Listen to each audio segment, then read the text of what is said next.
but also handed Manchester City the Premier League crown. Mendy, Badiashile, Kovacic, Madueke and Felix all drop out. Felix out of the squad altogether. Kepa, Azpilicueta, Loftus-Cheek, Havertz and Fofana come in. So Kepa in goal. Enough history between him and Manchester City. Those that remember the League Cup final of 2019 certainly. Chalobah, Thiago Silva and Fofana in the defence. It's a four-man midfield of Azpilicueta, Fernandes, Loftus-Cheek and Hall. Gallagher sits just behind Havertz and the former Manchester City man in Raheem Sterling. It's been a remarkable campaign. Some wrote Manchester City off just after the World Cup as they slipped further behind Arsenal, but they did what City do best and claw back sizable gaps between them and Premier League leaders to win a 5th title in 6 years, 3 in a row and 7 in total in the English top flight since 2012. Blue Moon around the Etihad Stadium.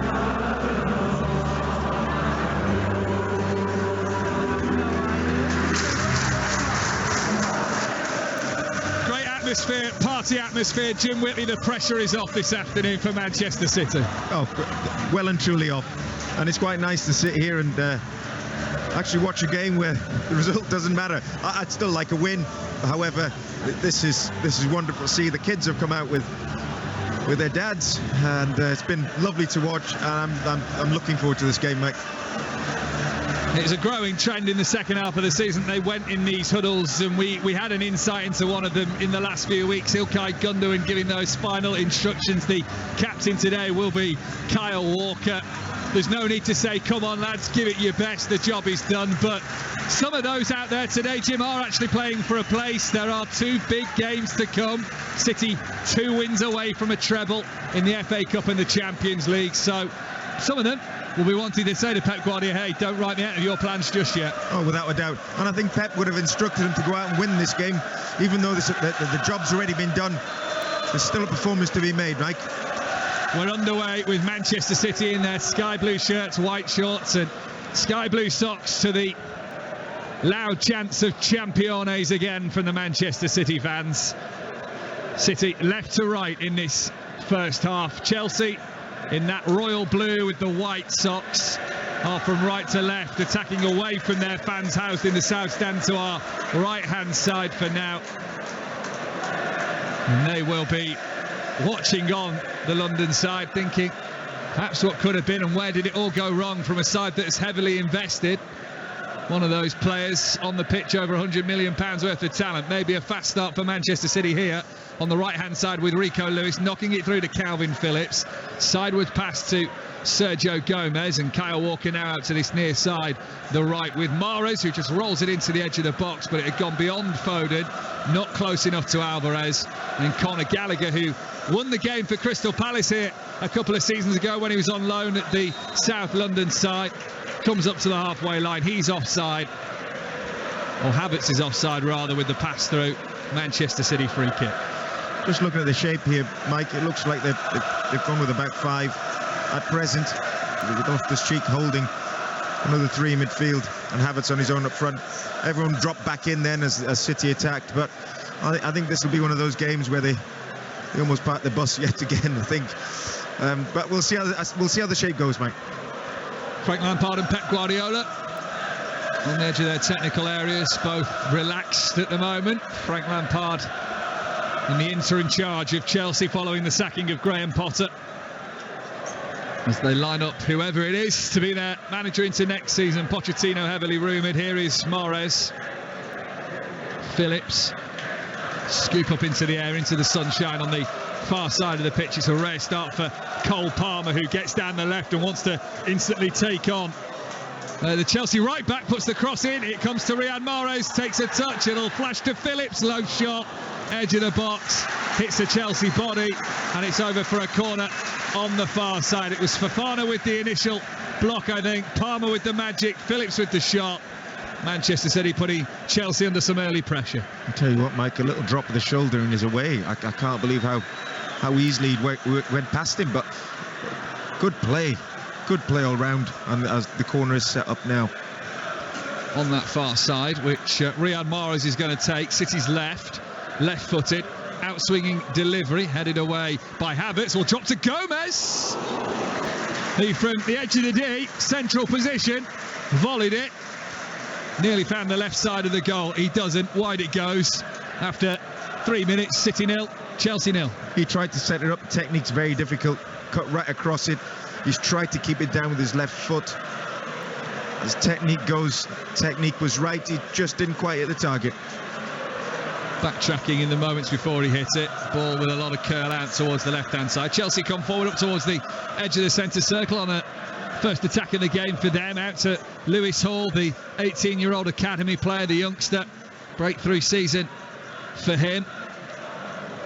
And getting a regular spot in the Chelsea team. Out towards the right-hand side. Some of these Chelsea players playing for their future. And out to Kai Havertz on the right, Azpilicueta. Back it goes to Wesley Fofana. Chelsea keep the ball in the sunshine on that far side of the pitch, half the pitch in sun, half in shade. And it's a drop of the shoulder from Raheem Sterling, laid through on the far side. Enzo Fernandez puts the low ball into the box. It's away by the sliding Aymeric Laporte, and Conor Gallagher gets hold of it. Laporte again with the block, and Lewis with the header away out towards the right hand side, and maybe for Riyad Mahrez now up towards the halfway line as the ball ran free. Mahrez was first to it. He lays it in towards the centre circle. Phillips floated delivery. Oh, beautifully weighted just over the head of Azpilicueta, who stretched his neck muscles, couldn't get there. This is Cole Palmer to the byline inside the penalty area on the far side. The left lays it back, cross comes in low and away by Ruben Loftus-Cheek, out for a throw in on the far side. Palmer seems to have a lot of joy in that left-hand side, I have to say. The drop of the shoulder again and pace has been too much for him. Phillips played an unbelievable ball out wide, sprayed it to the right-hand side. He almost had too much time, which can be a pain for a professional. But he started very brightly, I have to say. Phillips in midfield. Absolutely, certainly has. Earlier results today: West Ham 3, Leeds United 1. It keeps Leeds in the bottom 3 of the Premier League with 1 game to go. They're 2 points adrift from Everton, who sit in 17th. Leicester play tomorrow against Newcastle. Also Brighton 3, Southampton 1. Manchester City go to Brighton on Wednesday. It secures that result. Brighton having European football next season at the Amex. Currently in a Europa League space. They've had a fantastic season. And a 3-1 win over Southampton. Already relegated Southampton will just cap off a fine season for Roberto De Zerbi's men. This is Manuel Akanji just stepping away from the edge of his own penalty area. City 0, Chelsea 0. We played 5.5 minutes. Back to Ortega, who was recently in goal for a Premier League game as well here at the Etihad Stadium over Leeds, I think it was, the 2-1 win. As Akanji goes long, Mahrez has made the run on the right-hand side. Keeper's got a decision to make, and Mahrez was offside anyway. Kepa came to the edge of his box on the near side, gathered it, just had that extra yard on Riyad Mahrez. But City seemingly in the opening moments, Jim Whitley, like Mahrez is going to be the outman today. Yeah, it does look that way, like the game plan. However, Palmer's probably started brighter in my opinion, and here he is again on the ball on the left-hand side. Left-hand side, picks it up, goes towards the corner of the penalty area. Azpilicueta just holds him up for now. Enzo Fernandez closes in on him too, and so back down the left-hand channel he goes, using Sergio Gomez. Laporte bypasses Gomez to get it back out to Cole Palmer, whose minutes really have been limited for Manchester City this season. The next one off the academy line, if you will, after Phil Foden, has seen his City career stall a little bit. Here's Akanji. And Laporte, left-hand side of the centre circle, now uses Foden, who's got a pocket of space to attack the Chelsea penalty area, wants to move it to the right-hand side and does. Lovely pass through to Riyad Mahrez, who takes on Lewis Hall, uses Walker on the overlap. He hits it against Conor Gallagher, and Manchester City have a corner on the near side. Great play. Ball got played out to Mahrez on the right-hand side. Walker, with those amazing long legs of his, came sprinting down the outside, tried to play the overlap. Walker tried to dink it to the back stick and got blocked out. We have a corner now with Mahrez. Mahrez to take. Packed penalty area. Everybody back in the darker blue shirts of Chelsea. 4 in the penalty area, 5 in the penalty area in the sky blue of Manchester City, and a few floating around on the edge of the 18-yard box in Foden and Rico Lewis included. The ball goes into the box. It's headed away by Chelsea. It will drop for Phil Foden, who will go from distance with a dipping shot. Skipping along the turf just wide of the right-hand post. He raised up an arm almost in apology. No need to apologise from there, Phil Foden, I don't think. Right to take the shot on. It wasn't a million miles away from the right-hand frame either.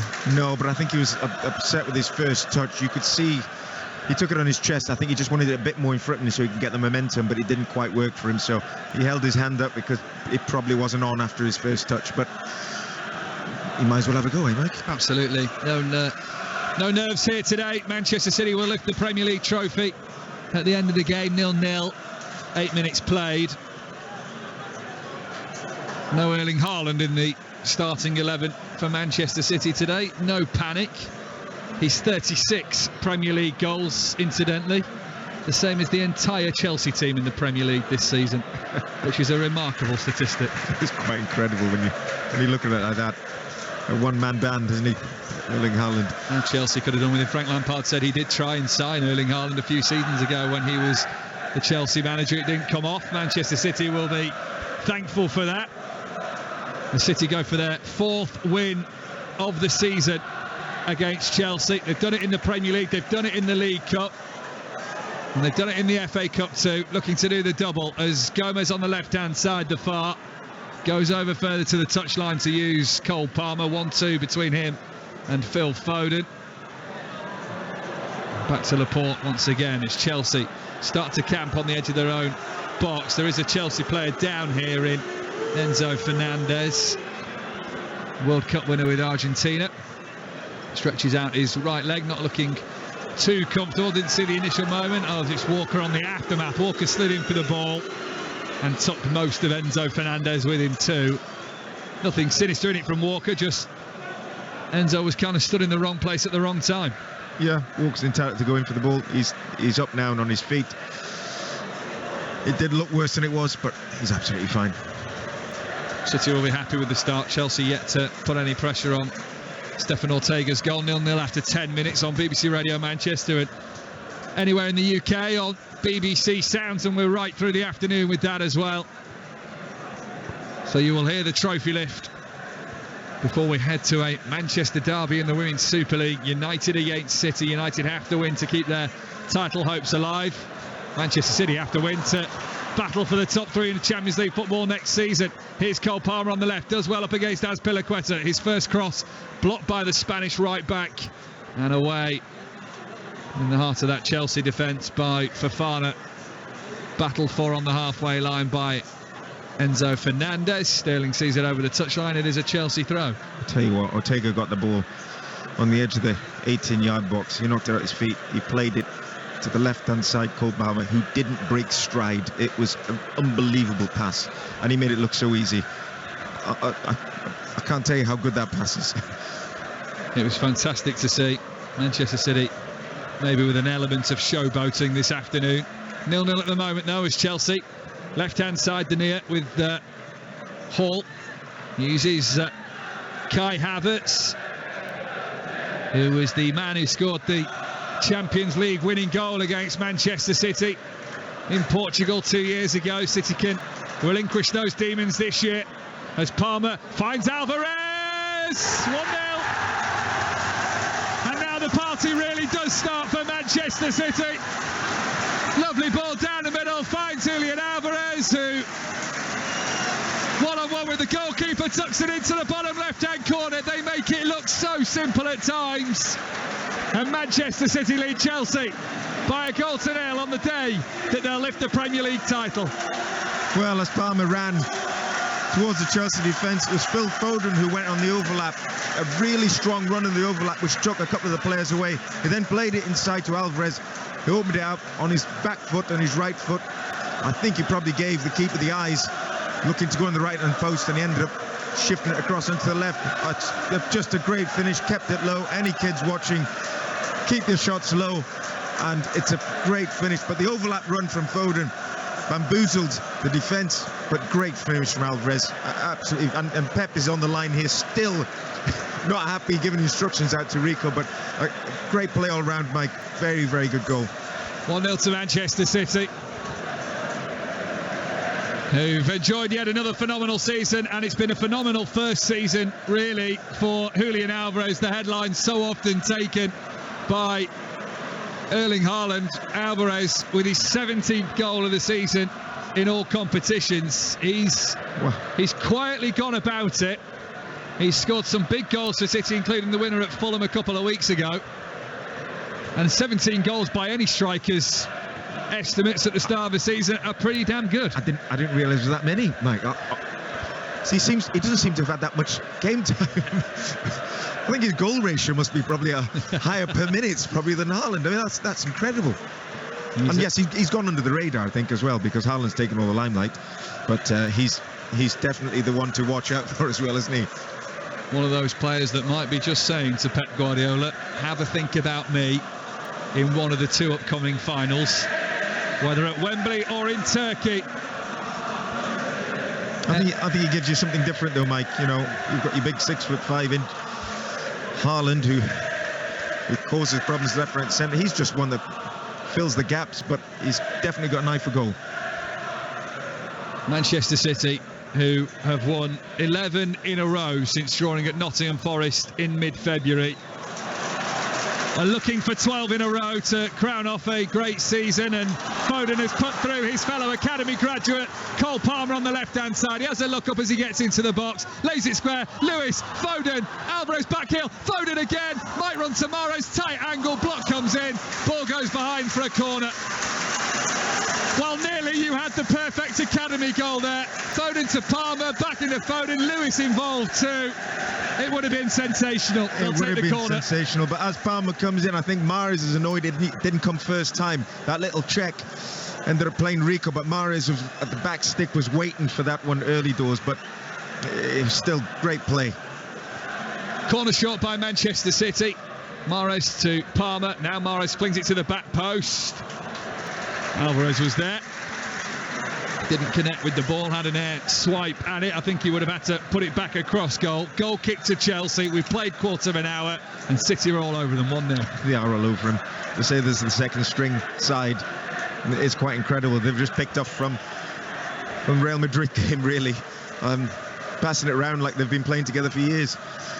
Brilliant play all round, still doing the basics well and the things that Pep requires of them.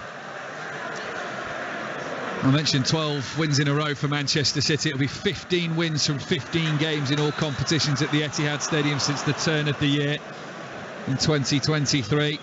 Their 500th Premier League home game today as well, the 379th at the Etihad Stadium. 120 at a ground they said goodbye to 20 years ago this month in Main Road. A 1-0 defeat against Southampton signed their 80-year history off of playing football in Moss Side of Manchester. And the shirt for next season here at the Etihad Stadium, the home shirt, will reflect on 20 years at the Etihad Stadium. It's modelled on the spiralling entrances to the stadium outside the ground, but also a hint to the first ever shirt they wore here 20 years ago. Here's a former Manchester City player, once in City colours, of Raheem Sterling. Plays it back into Fofana. Enzo Fernandez is battling for it on the right-hand side. And loses the ball over the touchline. It will be a Manchester City throw. Who would have thought, Mike, that we'd be here at this stage of the season, the Etihad, after all those years ago? I think I was one of them, didn't want to leave Moss Side, amongst other fans. But here we are. It's a totally different team. Wonderful outlook.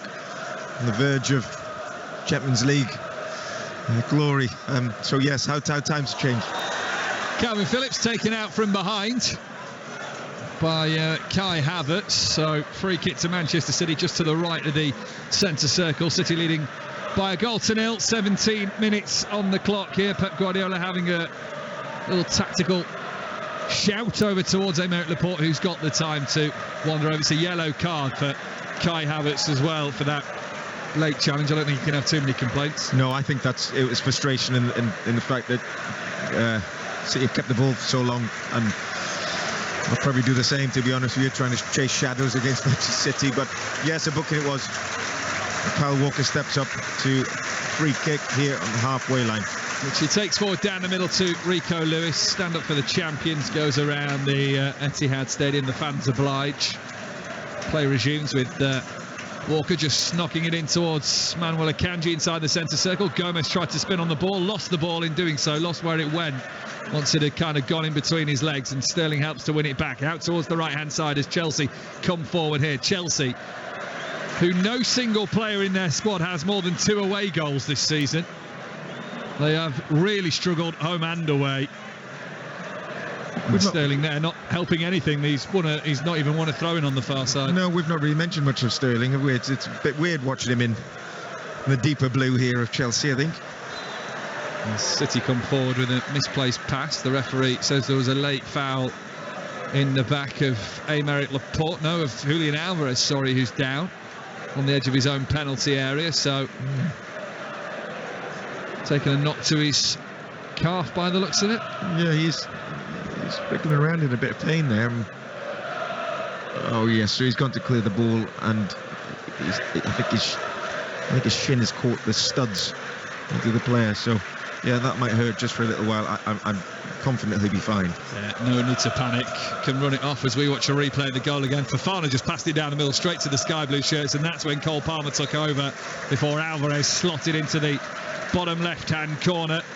Chelsea are a nemesis for Pep Guardiola, level with Liverpool for the teams that he's lost the most games against. But the way Chelsea have played this season, in this game so far, it is hard to see that run continue into a 9th defeat for Pep Guardiola against Chelsea. 8 at the moment. 1-0 Manchester City lead.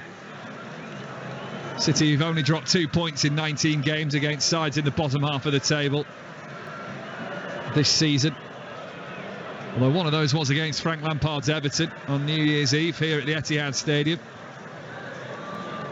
1-0 at the moment. The game's just kind of in that lull. It's a strange atmosphere, isn't it? Because the fans know what they're waiting for at 90 minutes. But up until that point, they're kind of just waiting for it. He's watching the clock and saying how far till we can really celebrate our heroes out there. Absolutely, yes. You can't. Just trying to get them going. I think some fans are trying to sing just to keep the atmosphere alive. Ultimately, it's still down to the players here. We're 1-0 up at present, and it's up to them to bring the atmosphere up and conjure up the noise that's needed. But it is very difficult because everything's in the bag. Everything that they've been playing for all season is kind of finished and it's kind of limped out now, hasn't it? But they're still playing well, City, and doing the right things. Chelsea playing it along their own back line in the penalty area. Rico Lewis slides in, does well to win the ball back. Manuel Akanji first to react onto the loose ball. City leading by a goal to nil after nearly 21 minutes at the Etihad Stadium this Sunday afternoon. Here is Phillips out to the right-hand side. The ball won't reach Riyad Mahrez. Just ran out of range a little bit. And here's Chalobah back to Hall. And back to Kepa, who takes a sidestep to his left-hand side with the ball. Sends it up to the halfway line. Kyle Walker and Havertz rise, missed the header. Manuel Akanji gets the second one. Handball given against Lewis Hall. And it's going to be a free kick to Manchester City, is it? Or has it gone out of play? No, it will be a free kick. Just a yard in from the touchline on the right-hand side. Kyle Walker thought it... No, it is a throw-in. Yeah. So it had gone out of play. It wasn't handball. Yes, it was a throw-in as Walker takes a throw-in quickly to Mahrez. Just before that, Phillips tried to play a ball through to Mahrez. I think a couple of more games in him he would have realised that, as Pep does, you don't have to go. Come back, check out, go and start again. As the fans all get on their feet yet again, Mike. They do. All rising as Kyle Walker takes a throw-in from the right-hand side. Here is Lewis to lose out on this occasion to Fernandes. Havertz, Gallagher, halfway line this for Chelsea, near side the left from their perspective. Lewis Hall sends a curling ball back to Kepa in the Chelsea goal. No clean sheet now in 8 appearances for the 28-year-old from Spain since a 0-0 draw with Liverpool back in April. Mahrez well in from the right-hand side here, almost central, then gives it to Phillips. Now Kyle Walker, who hasn't got the support of Mahrez to look to midway through this first half. City leading through Julian Alvarez's goal. Lewis pushed in the back. Referee will have a look at that. The referee this afternoon, Michael Oliver. Earlier this week, the referee for the FA Cup final was announced, Paul Tierney. Here is Phillips, if you want the omen. Manchester City have won all their games that Paul Tierney's refereed this season.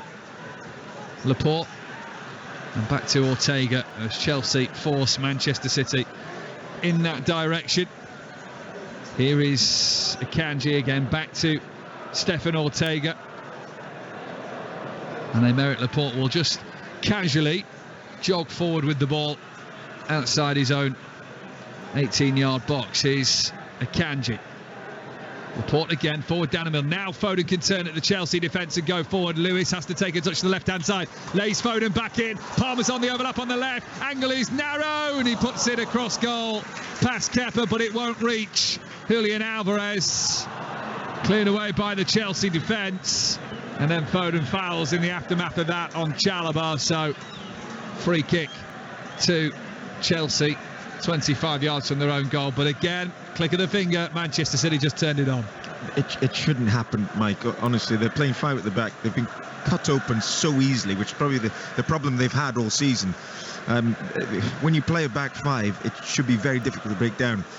But a couple of passes and they threw them so easily. I mean, I watched Pep afterwards and he was gesticulating to the bench. He wanted this pass, then that pass, then this pass, then this pass, and he's waving. I mean, it's incredible watching him. What he exactly wants. They almost scored. I don't know what else he would want, but Chelsea need to really have a look at their back five and how they went through so easily. Like a knife through hot butter at times, City. Absolutely. But this is what Manchester City do. Regardless of what team they play, it's just the movements that they do, the way the midfielders show for it, and they're excellent at it. No embarrassment for Chelsea if they do get cut open a few more times in this game. Manchester United shipped 6 against City, Arsenal 4, Liverpool 4. And out to the left it goes again, and Palmer's on one this afternoon with Gomez giving him the ball. Palmer, corner of the penalty area, another low ball in, away this time by the experienced Thiago Silva, now 38 years old, the Brazilian in his 3rd season at Chelsea. This is Calvin Phillips, just to the left of the centre circle, plays a quick 1-2 with Sergio Gomez, who's got his back to goal. Manchester City left to right in this opening 45 minutes. Sky blue shirts on. This season's kit, I should add as well, for Manchester City, with Walker taking it on the halfway line. Back to Akanji and across to Aymeric Laporte. They have released their new home kit, Manchester City. Here is Gomez, left-hand side, a yard in from the touchline. Let's give it to Cole Palmer. It's just nicked away from him. It's a throw-in on the far side. Just wanted to rewind a little bit to Ortega's pass to Mahrez, where he has driven a ball about 30 yards. It's probably about a yard off the floor. It was almost like a shot, but that is an incredible piece of technique for a goalkeeper to hit with such accuracy. Well, we're only 25 minutes in. I think we've broken the record for the earliest Poznan ever seen at the Etihad Stadium. The fans turned their back on the game, particularly behind the goal that Manchester City are shooting towards too. And I wonder if that just raises a little wry smile on the players' faces. And City announced themselves as champions today of the Premier League yet again. 3rd time in a row, and as one section of the stadium starts it, the rest now follow. Backs turned to the pitch, arms across shoulders, and the Poznan starts here at the Etihad Stadium. Fantastic to see, and some of the fans very quickly have to break away, scared they might miss something, as a long ball goes over to the left-hand side. Header is up from Azpilicueta. Gomez and Sterling challenge for it. Long ball down the middle from Chelsea, Lowell on the ground, and Havertz can turn to face the City penalty area. Lewis has gone on the overlap. Wants to get the cross in, but Kyle Walker has other ideas. Chalobah, Loftus-Cheek, central position for Chelsea, midway inside the Manchester City half, and then Lewis Hall just effectively passes it to Phil Foden. And City can look to go forward again with Cole Palmer. Stretching of his legs, long, thin legs of Cole Palmer. Lewis into Sergio Gomez, who, with a little side-footed pass, takes 2 Chelsea players out of the game, one of them in Raheem Sterling. Rico Lewis goes forward with that pass from Gomez. Back it goes to Kyle Walker in the centre circle inside the Chelsea half for Manuel Akanji. 1-0 to City, 27 minutes played. And Mahrez, was he caught there as he brought the ball inside? No, says the referee, had a good angle of it. Not that Chelsea can do anything with it as Loftus-Cheek dinks it through. It hits Calvin Phillips and City are off again. Yeah, Mahrez got the ball on the right-hand side. He cut inside past Hall, and to be honest, Hall made a good tackle. Mahrez went down, but as Manchester City do, they regain the ball back very, very quickly. All good teams do that. Chelsea have won it back on the halfway line. Here's Sterling. Havertz goes forward. Sterling can't find a pass through. Lewis quickly follows in. And Manchester City win it back yet again, and it's a familiar scene so far at the Etihad Stadium this afternoon. It is indeed. This is something they've always done. Win the ball back as quick as you can. It stops the flow of the other team. Unfortunately, when teams try to do that with Manchester City, they play through. Ball over the top. Foden will have a look. Oh, he's lofted the goalkeeper. Kepa was comfortable in that. I'm not sure anyone else in the Etihad Stadium quite felt the same as Foden in on the right. Lifted it over the goalkeeper, but lifted it over the goal too. He timed his run to absolute perfection. The control with the left boot was sensational as it dropped over his shoulder. The execution was the only thing that let him down there, but full marks for trying, Phil Foden. It was Phillips who got it in around the centre circle. He opened up onto his right foot. He played one ball over the top, again against a back five. Should never happen, but Phil Foden took it on his left foot. It bounced once. He tried to caress the ball over the keeper, and the execution wasn't quite there, but very, very good play all round. 1-0 to City, nearly at the half-hour mark. It's been a very satisfactory half, one that Manchester City have just done what we know Manchester City can do. Thiago away from his own penalty area. Havertz comes from deep to offer his support there, the German international. City's ball forward doesn't quite come off, and Chelsea have it on the right-hand side. The far side as we look at it, little ball infield, Havertz again. Havertz is seeing a lot of the ball in this opening half an hour, trying to do something with it, but never in the right positions that I think he can flourish in, and Chelsea certainly are struggling to threaten Stefan Ortega's goal at all in this first half hour. Yeah, this is I was just about to say, the Hall's got it here on the left-hand side. It's the most amount of possession that Chelsea have had. Steady in the ball at the minute then, with Sterling offering his assistance. He now on the left. Here's Chalobah. Enzo Fernandez lifts it through. Sterling in here with the knockdown. Didn't go for goal. Wanted to find Havertz instead on the corner of the 6-yard box on this near side of the penalty area. But his pullback was sent behind, and Manchester City have a goal kick here. And Fernando's put a great ball through to Sterling. He'll be gutted with that, because it was just a left-footed cross that he wanted to do, a left-footed side-foot pass across the box, and he didn't. I think he hit the heel and ricocheted back off him. So he'll be disappointed with his execution there, Sterling. But Manchester City will be lucky for him not to do that anyway. All smiles on the bench. Ortega and Diaz sharing a joke to Portuguese speakers. And there is Foden to Phillips, who just prods it back to Ortega. The bench full of talent for City this afternoon, with 9 changes before the game. So Edison, Diaz, Stones, Gundogan, Haaland, Grealish, Rodri, De Bruyne and Bernardo. That is not a bad bench to have at all at your disposal. Not at all. It's quite frightening to hear that bench. There's so many people would love to have the opportunity to put them on the bench for starters. Such as the depth of quality that Manchester City have. Only 5 of them might get on a little bit later. The other 4 will have to just wait for the celebrations at the end. Manchester City on their crowning day of becoming kings of the Premier League once again. 3rd time in a row, 5th time in 6 years. Chalobah confident on the byline, controls it with Kepa's risky pass to him. Lewis Hall is almost forced back down this near side touchline, closer and closer to his box by Riyad Mahrez, who eventually fouls him. So a free kick to Chelsea, which they take quick, take short. Chalobah to Fernandez, to Thiago, and back to Chalobah again. 1-0 Manchester City lead here. Pep Guardiola stood in the shade.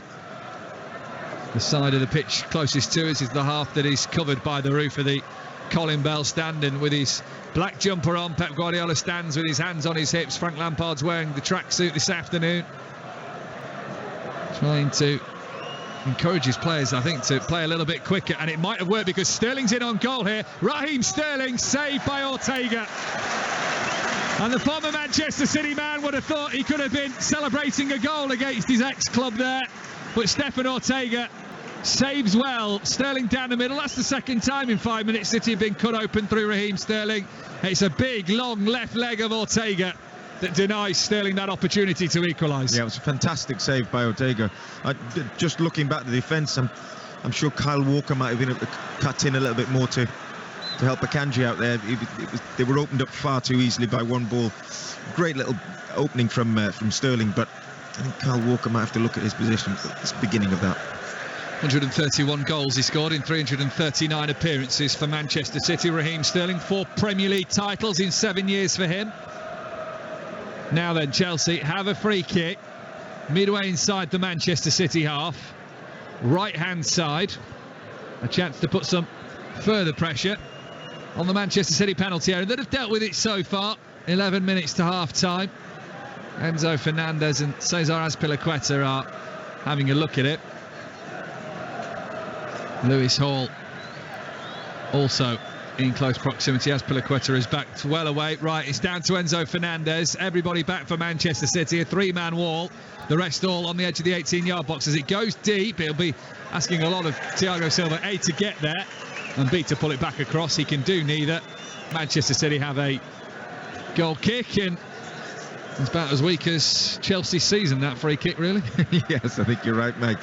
They held the line, Manchester City, on the edge of the 18-yard box, but the ball had just too much pace on it for any Chelsea player to do anything with it. So Manchester City have regrouped. They've got the ball with support. It's gone back to Ortega. Inside his own penalty area. 10 minutes to half time. We'll preview the women's derby between City and United at half time, and get your thoughts too at BBC RM Sport. Stacey Copeland guides you through, also with Stephen McInerney, esteemed company. You may know him as on YouTube, as Lewis Hall sends in a dangerous cross, and Conor Gallagher with his header is denied by the legs of Ortega again. It comes out to Loftus-Cheek on the edge of the D. This is Sterling, right-footed cross, and it's away for now. Sterling low ball in again. Kyle Walker able to deal with that and clears it out of the penalty area for now. Here's Chalobah back to Hall and all the way to the halfway line for Thiago. Again, another dangerous chance for Chelsea to equalise, Jim Whitley. Absolutely. It started with Havertz's great touch out from his feet, played it out wide to Hall. Hall whipped in a ball to the back stick, and to be honest, it was good play from Chelsea, and they should have scored. It hit the post. Ortega did enough, and Manchester City are back on the ball here. There's an offside for Alvarez, I think. As we see the Gallagher chance again here. Good crossing from Hall. Gallagher at the back post. Just want to see that again. Does it hit I think it hits the base of the post, doesn't it? Yeah, it does. In fact, it's off the post and then off Ortega. Good play by Chelsea, who are growing into this game, it has to be said. 9 minutes to half time. They come again into the Manchester City defensive third. Lewis Hall brings that down well, as the ball was switched from the right to the left, and Hall and Walker in a foot race. Walker plays it off Hall. Good play by the Manchester City captain of Kyle Walker this afternoon, and it will be a goal kick to Manchester City away to our left-hand side. Yeah, just before that, I watched Akanji get the ball in his own box, and he tried a left foot lazy ball across the port, which went out of play, and it was from that they then came across and almost scored. So a couple of not lazy passes, but maybe just got a half-time could come in here where Pep can just build them back up and get them going and pairing again. It's so hard. I'm sure there were some celebrations last night. So hard as well when you know the job's done, to keep concentration and not enjoy yourself out there. I'm sure there is an element of being able to enjoy it, but at the same time, eyes are on other prizes for Manchester City now, as as Phillips sends it through on the left. Alvarez is chasing, ball's just going to run over the touchline before Alvarez gets there on the far side. Chelsea will have a throw-in. Yeah, Phillips has been successful with those balls over the top, actually, and on that occasion it didn't quite work for him. He tried to release Alvarez on the left-hand side, but the ball didn't check enough, and it ran out of play. But some good balls from Phillips, I have to be honest, today. He's been quite lively on the ball. Conor Gallagher plays it back for Farner. Kepa will smash it long. Sterling will let the ball flick up off his chest. Akanji's there to head it forward on the second ball. Now the third one falls for Loftus-Cheek. Chalobah back to his goalkeeper, Kepa. His touch invited Alvarez to attack, which Alvarez obliged, and Kepa had to swipe that away quickly inside his 6-yard box away to our right. City have won a free kick over on the touchline with Cole Palmer fouled by Cesar Azpilicueta. Alvarez chased the keeper down almost Dickoff-like. He almost got a goal from it, slid last minute.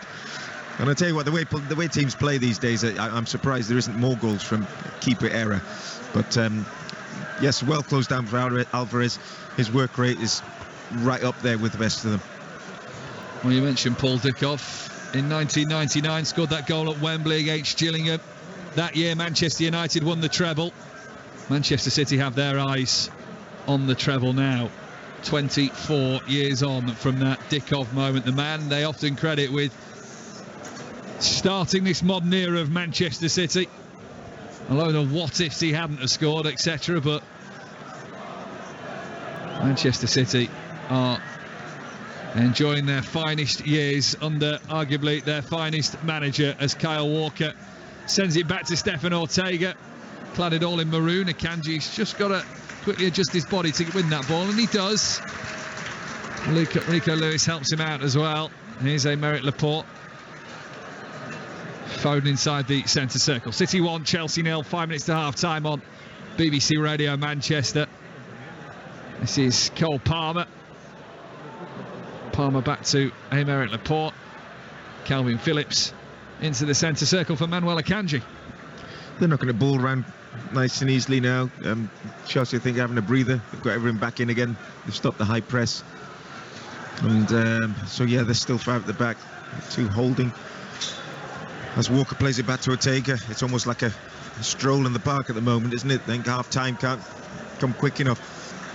Has that feeling. Some of the fans going for an early refreshment break as Gomez gets across the halfway line and just slows things down. It is a training ground regime at times for Manchester City. This Foden over to the far side. Mahrez his control on his chest, sometimes and often a little better than that.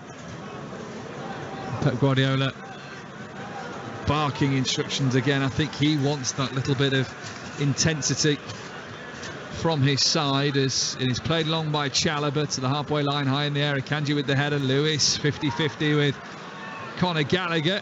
Lewis quickly back to his feet though after taking a little knock. Here's Gomez to the left corner of the penalty area. Palmer tackled by Azpilicueta. It's often been Palmer getting the better of the Spaniard in this first half, but not on this occasion. Palmer to Phillipson into the centre circle for Manuel Akanji. Now Lewis back to Aymeric Laporte, but that's a little bit off on its accuracy too. So hard to be critical of the side that have won the Premier League, but they just look maybe a little too relaxed, Manchester City out there. Yeah, and they're also playing a Chelsea side that haven't been on it either, and so it's the tempo is such where they're just sitting back and waiting for any mistakes that Manchester City might make at present. And yes, they're knocking it around. Rico's still looking lively in there. Lewis, he's moving around more than ever. He's a young lad. He wants to play. He wants to make sure that Pep hasn't forgotten about him. So he's working hard in there. And speaking to Rico Lewis after the win over Leeds, and totally appreciated that when things got tricky for City, that he would be sidelined, that he'd be the team player, that he would have to have some time on the bench. There was that period in December, January where he was a key instrumental figure in the right back, inverted right back role, but he did say he understood, he's only 18, that he would have to step aside, and Now he's enjoying a little bit more game time in the season closer. Here's Alvarez. Got into the left-hand side of the penalty area, switched it back out. Phillips from distance, you know. Oh. Always bending wide of the right-hand post. And it's a goal kick to Chelsea. 1-0 City. Oh, that was good play from Manchester City. The ball went from Alvarez. It went out wide to Palmer. Palmer knocked it in to Phillips. Phillips knocked it out of feet. I don't actually think he looked to bend it. He's gone with a full strike, laces across the ball. So almost he's tried to get the ball bending from left to right, as opposed to using his side foot and bending it. But his range has been good. His passing has been good. Yes, why not try it? Pep would have probably thought different, but I don't blame him from trying it, because his passing has been on point this afternoon. City 1, Chelsea 0 into the final 90 seconds of the first half. I can't imagine we're going to be spoilt with reams and reams of added time. Here's Aymeric Laporte. Foden just on the edge of the centre circle, central position inside the Chelsea half. It's now onto the halfway line for Akanji. Now Foden again. So often in this game he's just found a little pocket of space which allows him to turn towards the Chelsea goal. Mahrez bends it in. Kepa read that all the way, catches it with two hands. Yeah, I think there was probably other options in it, but I was just looking at midfield. Gomez in there as well as Rico. They're just packing that midfield and trying to get control of the ball in that midfield. They're keeping Mahrez wide, Palmer wide, and hoping that any of the midfielders might be able to penetrate through the middle line of Chelsea's defence. But yeah, they've played well, kept the ball well. Now Chelsea have it with Kepa at the back, who sweeps it across his 6-yard box on the far side as we look at it in this first half to the near side. And Foden was interested for a moment. Here's Chalobah. Hall runs infield with the ball, then Loftus-Cheek. Sterling, who's created the best moments for Chelsea so far. His braided hair just rolls on the halfway line, wins a free kick. I think Manchester City players knew that. No major protest, no whistle from the referee even to suggest it was a foul, but it's kind of just that muted atmosphere at the moment, which is very strange to say given how intense this place has been in the last few weeks, given the run that City have been on. But for now it just feels like everyone just feels the job is done. 1 minute of added time at the end of the first half. Yeah, I was just looking at the little foul that he's given to Loftus-Cheek. He's massive, Loftus-Cheek. He literally had one little hand on him and he's dropped like a sack. You know, he could have played on. He's gone down too easy for me in a contact sport on the size of him. You know, too many players do that in my liking. But Chelsea on the attack. With Fernandes out towards the right-hand side. He's caught, not a million miles away from the edge of the penalty area. A couple of yards, 3-4 yards away from it. Right of the D. So Chelsea will end this first half with the side having the last shot at goal. And they will do it probably from this free kick, which of course Fernandes is interested in. Havertz involved in this conversation too. Manchester City have sent everybody back. City lead by a goal to 0. This would slightly dampen the spirits heading into half-time. Pep Guardiola, he sat down in his dugout, as is Frank Lampard. Both know that this will be the last action before the break. So Chelsea free kick, right of centre. What are we saying? 25 yards from goal. And looking over it, Fernandes, Thiago and Kai Havertz. Havertz, who last scored back in March, will take the free kick, clatters into the wall, might run loose for Sterling, and behind it goes for a Chelsea corner. There might be time to take it as well. Sterling and Gallagher looking at that one once the deflection had happened on the right-hand side of the penalty area. Lewis did well there. I think the deflection off the wall came into the box. Rico's one of the first ones to react. Sterling was right behind him if there was any mistake. So Lewis did really well as Chelsea set up with a corner on the far side.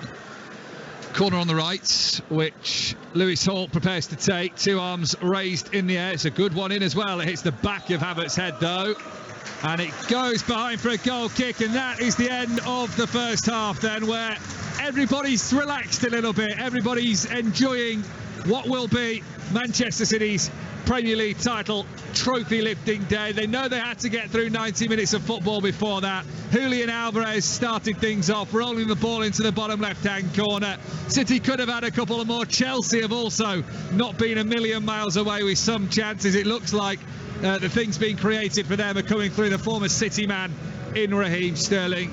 But City, on this great winning run which has seen them be crowned Premier League champions, are leading at the break at the Etihad. Chelsea 1, City 0.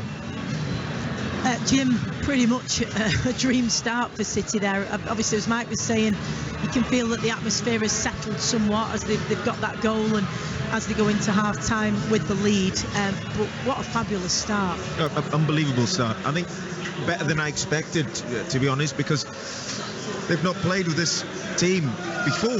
He's changed so many, but they still pass the ball around. Great finish, and I think Chelsea have got back into it, and they could have had a goal actually in the final stages. But City in the whole, I think, have done well considering considering everything's done already. I think they've still played for, and you can see Pep on the line. He's still barking instructions. He still wants the right things to be done. So, regardless of what everyone thinks, he still wants to win and things to be done properly.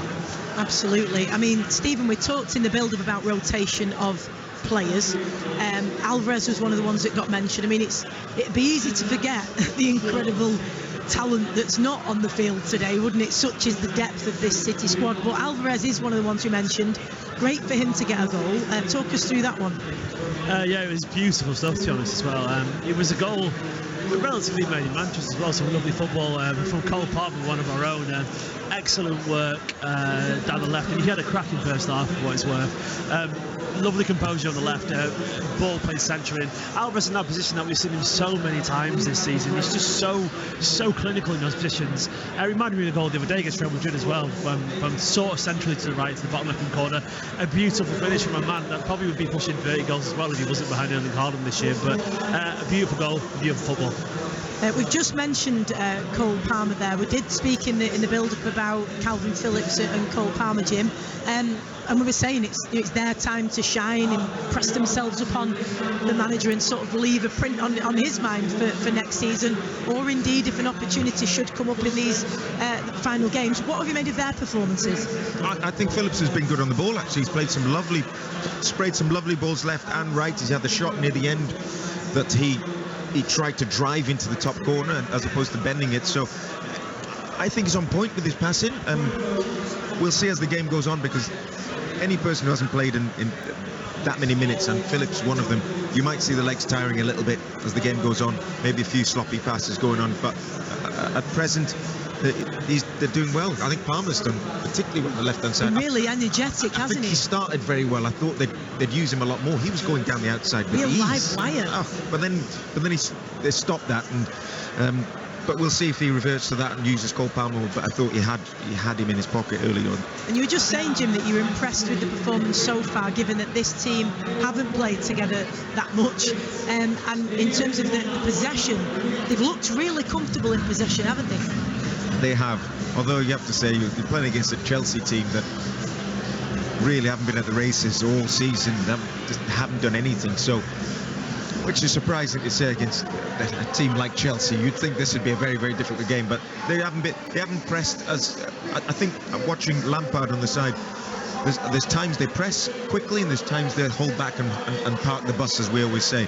And on that occasion, yes, they have kept the ball very easy. Look, it's very difficult to get the ball off City. I don't care who you are. Real Madrid couldn't do it the other night, so it's not an embarrassment. It's just Manchester City are very good at looking after the ball, and this is why Pep gets annoyed when the little things that aren't right, because he demands that the little passes, you can't get them right. He doesn't mind just shooting, but those little passes, the correct things to do, have to be done well. Yeah, some of that intricate play has been outstanding. So from a fan's perspective, Stephen, are those nerves settled somewhat now? I mean, I know it wasn't down to today anyway, but you still want to win. You want to keep that momentum going. You want to have that dare I say, feel-good factor, if that's even the right terminology, of course, at this stage with so much at stake coming up. Feeling a little bit settled now? Yeah, I mean, I wasn't overly panicky anyway, because obviously the game was already, well, the season was already won beforehand. But you don't want a day where where, you know, it's sort of the party's ruined a little bit, because it's never nice, you know. It's never nice when you come here and you see your team concede, potentially drop points the day you're meant to be lifting a trophy. But I think, to me, looking at it as a fan today, you want to see little narratives form, and what I've enjoyed today as a football fan, as a City fan, as a guy from Manchester, is seeing 3 academy players, Rico Lewis, Cole Palmer, Phil Foden, all century, just tearing Chelsea apart. They've been absolutely immense. There's a World Cup winner on the pitch for Chelsea in Enzo Fernandez, £100 million plus player, and he's not got near to Rico, he's not got near to Phil Foden, and that is the kind of thing, that's the kind of story you need on a day like today. So if you're not going to see De Bruyne and co, you want to see a little bit of magic from somewhere, and I've just been sat here grinning and laughing out loud at some of the football they've been playing. So yeah, it's a glorious day, and I think the performance probably will drop a little bit, mainly because it's boiling out there. It's so hot on that pitch. And I think it's probably inevitable, given there's no real intrinsic motivation for the players. But still, it's been a wonderful day so far, and I'm still enjoying the football. It's great. Yeah, and you mentioned Rico Lewis, another player who's had a really good first half, and also impressive, always been sprightly and enterprising going forward. We've seen him a couple of times track back and make key, crucial tackles, so he's been putting the work in that sense as well. Just a final word from you, Jim, as we go into the second half. What kind of thing might be Pep saying now in terms of that mindset for the second half for his players before they come out? Keep doing the simple things well. That's the most important thing. We're 1-0 up. They nearly scored a couple of occasions. He'll be going for another goal. He'll be telling them we're going to be lifting the trophy later on. Don't do it on a loss. Keep the intensity up. The high press. We'll get the rewards, because we've gone through them with a back five. We've still gone through them so easily. So simple things well, and back out and let's get at it. Jim, Stephen, Mike, thank you very much. We're back with you shortly, of course, for your second half of your big match commentary here from the Etihad of Manchester City and Chelsea. Simply Red, one of the biggest bands Greater Manchester has given to the world. Their new album Time is released on Friday, and I've been chatting to frontman Mick Hucknall about music. Growing up in the Northwest, we were so blessed because we had this incredible music. Life. When I got to be about 13, I got a bit wayward. Manchester. I really feel like I'm a boy from the Northwest of England who learned how to live in the world. And much more. If this isn't good enough, you must tell me, and I'm just not going to bother. Mick Hucknall chatting to Mike Sweeney. Wednesday morning from 10. BBC Radio Manchester. BBC Radio Manchester Sport. Big match build-up. Of course, more live action to come. We're on air until 9 o'clock tonight with coverage of Manchester United's women against Manchester City in the WSL. Manchester United need to win to keep any hopes of winning the WSL title alive after Chelsea beat Arsenal 2-0 earlier today. They're 5 points behind them with a game in hand. United's Ella Toone opened the Ella Toone pitch in Wigan this week. She says it's another amazing moment in a crazy 12 months since the Euros. No, I didn't ever think once. It was probably never a dream of mine to have a pitch named after me, but today to be here and to see the sign saying the Ella Toone pitch, it's unbelievable, and yeah, I'm just delighted.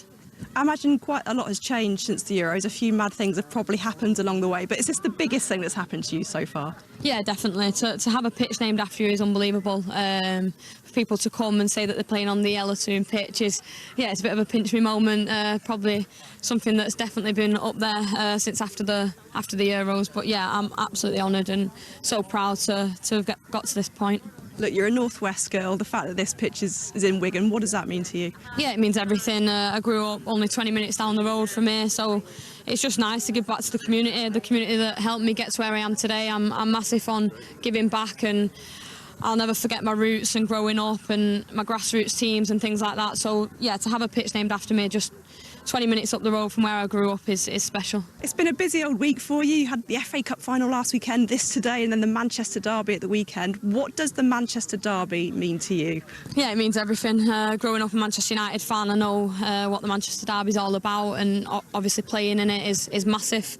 But for us, every game is huge. When you're playing for a club like Manchester United, everyone wants to beat you, but yeah, this weekend's going to be massive, like every game we've played this season. So just do what we always do, go out there and put a performance and hopefully get the 3 points. So many tops and turns in this title race. The title's now effectively in Chelsea's hands, but where are the team at? How are they feeling heading into this weekend? Yeah, confident. I think we've been confident all year. We've put on some unbelievable performances. We've got great results. But for us, it's taking each game as it comes. It has been all season. We've got City at the weekend, which for us is another cup final, and we've just got to go out there and stick to our game plan and just enjoy it. But yeah, I think confidence is really high at the minute, and we're all excited. Well, as much as today is about Manchester City chasing a top 3 place in the Women's Super League and therefore a Champions League spot for next season, it's also about stopping Manchester United from winning the title. And boss Gareth Taylor says that is motivation. I think it's a real interesting game for us in that sense, but that's not our priority. You know, if we do that, then we do that because we're there to win. It's as simple as that. I know people will look at that for sure, and that's an extra incentive. There's no doubt about it. But I think for us we know it's going to be difficult. It's a difficult place to go. They've had good form this season. You know, they've maintained a strong challenge for the title. Yeah, but nothing changes for us. You know, we always approach every game trying to win the 3 points, and nothing will change about that on Sunday. Well, Nils Nielsen, the new women's director of football at Manchester City, told BBC Radio Manchester earlier this week that Champions League football isn't essential to their plans next season. Gareth Taylor isn't taking that, though, as a time to relax. No, of course we want to be in the Champions League. I'm here to deliver the best, and you know, everyone being aligned is obviously massively important, and it's great. I've had good conversation with Nils, and obviously while I could quite easily use that as a sit back and put my feet up, that's just not the way I work. But I understand where he's coming from, and I think it's great in that sense that we know that we've had quite a bit of change. I think both on and off the pitch, so I think it's really important that we're together and we're aligned, which we are, and we move forward in the right direction. And you know, I think some of the positives for us will be, compared to probably some of the outgoings we had last season, incoming and outgoings, those players will be one more year further down the line. We're a lot younger as a team. And these experiences that we're going through now will stand us in good stead for the future. Your commentary team at Lee Sports Village is Gaz Drinkwater, Kirsty Ditchfield and Helen Hardy, and we have that one online commentary available from 6:45, and following the trophy presentation here we'll join them on FM, DAB and BBC Sounds as well. So that kick-off, Manchester United, Manchester City women in the WSL from 6:45, and Stockport County are going to Wembley. They beat Salford on penalties and they're now one game away from League One football if they beat Carlisle next Sunday. Anthony Sarcevic scored the winning penalty. Oh, brilliant. You know, I thought my season was done, but I've obviously worked to Luke, got myself back, missed the first leg, but we was never confident in this one, and you know, it's just mythical that I was there to step up to take the winning pen. Yeah, I mean, a lot of pressure on this game. What was it like when Stevie Mallon scores in extra time? You have 7 minutes to save your season. Well, it's just that. Them exact words you just said. 7 minutes of the whole season there, like, is riding on it, and you either put it in and believe, or you just sink under and don't. And we believed, and we got the goal. Can you get promoted now at Wembley? 100%. Simple. And what about this team and this group? What's it been like this season getting to this stage? I think after the tough start we had, I feel like the run we've been on in the last couple of months just speaks volumes, and now we're one game away from setting out what we achieved at the start of the year.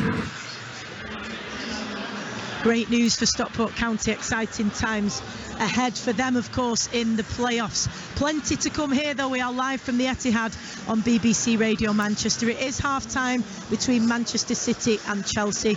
Of course, going into this game, City were already crowned Premier League champions. They will lift the trophy following the 90 minutes of play here, and we'll have that for you right here on BBC Radio Manchester as well. Before we get the second half commentary underway, though, we've got Jim Whitley alongside of course. Would you change anything at all? Perhaps not right now, Jim, but in the second half as it progresses?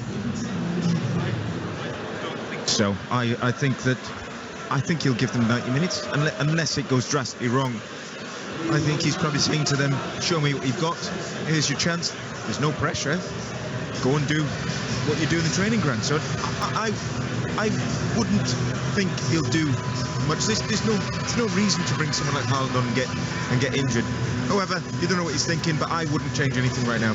And it's interesting hearing some people say, no incentive and that kind of phraseology when, as any professional athlete, this is a fantastic thing to be out here and doing this in front of all of these fans in the sport that you love anyway. But to be able to enjoy this moment as Premier League champions is actually a brilliant motivation and position to be in from an athlete and player's point of view, isn't it? Yes, absolutely. I think when you're a player and you're sat mid-table and there's nothing to play for, there's times obviously you get bonuses for wherever you finish, where it did in my day, wherever you finish. However, it gets to that point where your mind sometimes is thinking about the holidays and wherever else, and it's a good chance for youngsters to come into the team, especially when it doesn't matter. And this is an occasion where they're champions, the result doesn't matter.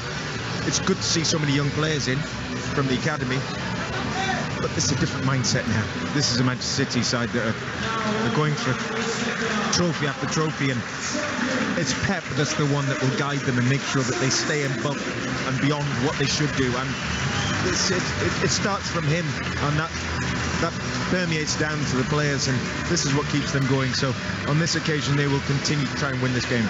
Absolutely, and as you said, he has been animated in that in his position, shouting and raising his arms and keeping everybody going throughout the first half. As always, a very motivated Pep. Well, let's get your second half big match commentary underway. Manchester City and Chelsea from the Etihad, and your commentary team of former City midfielder Jim Whitley, and first Mike Miney. Thank you, Stacey. Manchester City have put the nibbles out. They've started the playlist and put the beers in the cooler. Now we're just waiting for the guests to arrive, maybe. That's the kind of atmosphere that the Etihad has felt like this afternoon. City leading by 1-0 over Chelsea. 45 more minutes before they lift the Premier League trophy. And the illustrious bench as well starts to take its seats, if not go for an early warm-up at the start of this second half. Rodri and Bernardo Silva getting the plaudits as they run down the touchline to greet the fans that will undoubtedly cheer them on the way. John Stones too down the touchline on this near side. The rest of the bench: Edison, Diaz, Gundogan, Haaland, Grealish and Kevin De Bruyne.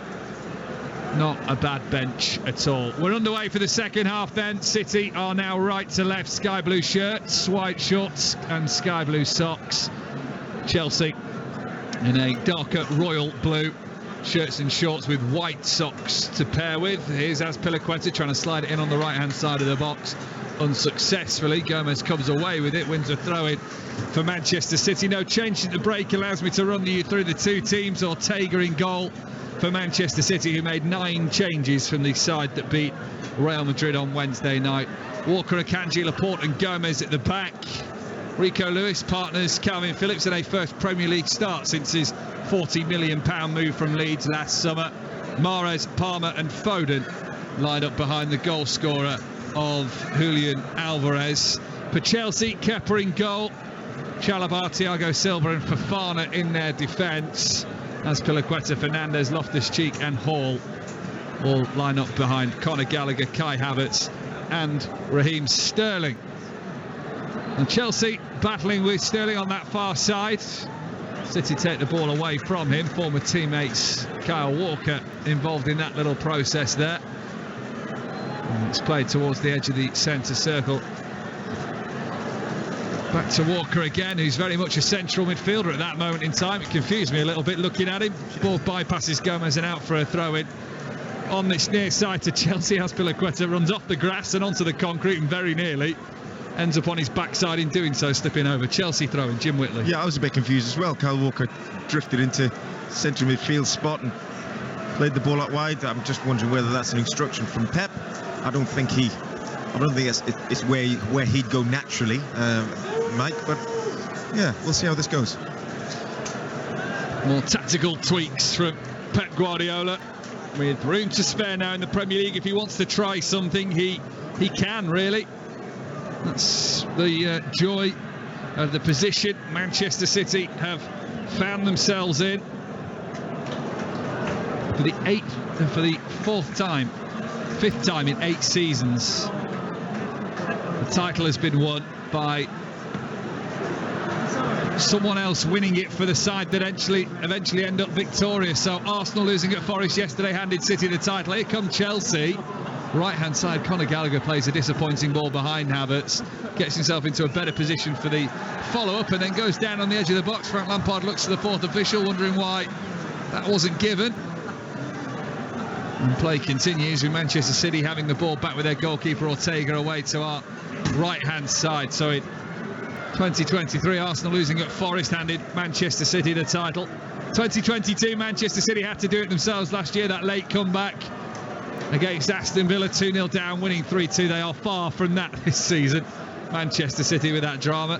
In 2021, when the Blues won it, Manchester United lost against Leicester. In 2020, it was City's turn to lose against Chelsea at Stamford Bridge that handed Liverpool the title. City did it themselves in 2019, the Centurions campaign. In 2018, United lost against West Brom. In 2017, it was Chelsea's all doing. In 2016, Leicester won the title courtesy of Spurs drawing at Chelsea. Well, City more than used to either taking it right down to the wire or enjoying someone else doing it for them. This is Rico Lewis. Alvarez, left-hand side of the field, near side. Lewis has continued his run. Foden, edge of the penalty area, takes the shot. It was easily blocked off by Chelsea. It comes back to Foden. Palmer, left-hand side, will run towards the byline, stalled against Azpilicueta. Palmer again. And still rolls over towards this near side touchline. Palmer to Calvin Phillips, and Phillips out to the right-hand side for Riyad Mahrez. The ball is intercepted, and here comes Raheem Sterling across the halfway line, down the middle, still allowed to continue his run. Lewis Hall has joined the attack. Hall with the shot, straight at Stefan Ortega, and the save is made by the Manchester City goalkeeper. It's a good play, Manchester City. Cole Palmer had a lot of the ball here on the left-hand side. There is times, however, he has a chance to put it in, and he's got a little drop of the shoulder, and he stops the play a little bit, but he looked after it well, and the ball got played out to Mahrez. Mahrez tried to put a foot on it and just lost it, and Chelsea went on the break. But Manchester City still looking after it. Pep's on the touchline here, barking instructions as Foden gets on the ball now, shifts away from Loftus-Cheek and tries to put Alvarez through on the left-hand side of the penalty area, and he slips, and that means Chelsea can bring the ball away up towards the halfway line. Havertz through to Raheem Sterling. Sterling forward here, tries to step overs, wins the free kick, and it's going to be a free kick to Chelsea midway inside the Manchester City half. Yeah, good play by Sterling. He just got in front of Mahrez, and a good play. If you get in front of your player, it's very difficult for them to get the ball, and Mahrez was trying to stick a leg round him, but in the end he knocked Sterling off balance, and Sterling got the free kick that he was after. It's a free kick to the left of centre. City leading by a goal to nil. We've played 7 minutes in this second half on BBC Radio Manchester and anywhere in the UK on BBC Sounds. Fernandes is interested in this and kills it in towards the back post. Header is down from Trevor Chalobah, but it's an easy one with no power or direction on it, and Ortega can catch it chest height. Yeah, Ortega's been brilliant, to be honest with you. I love watching his passing as well.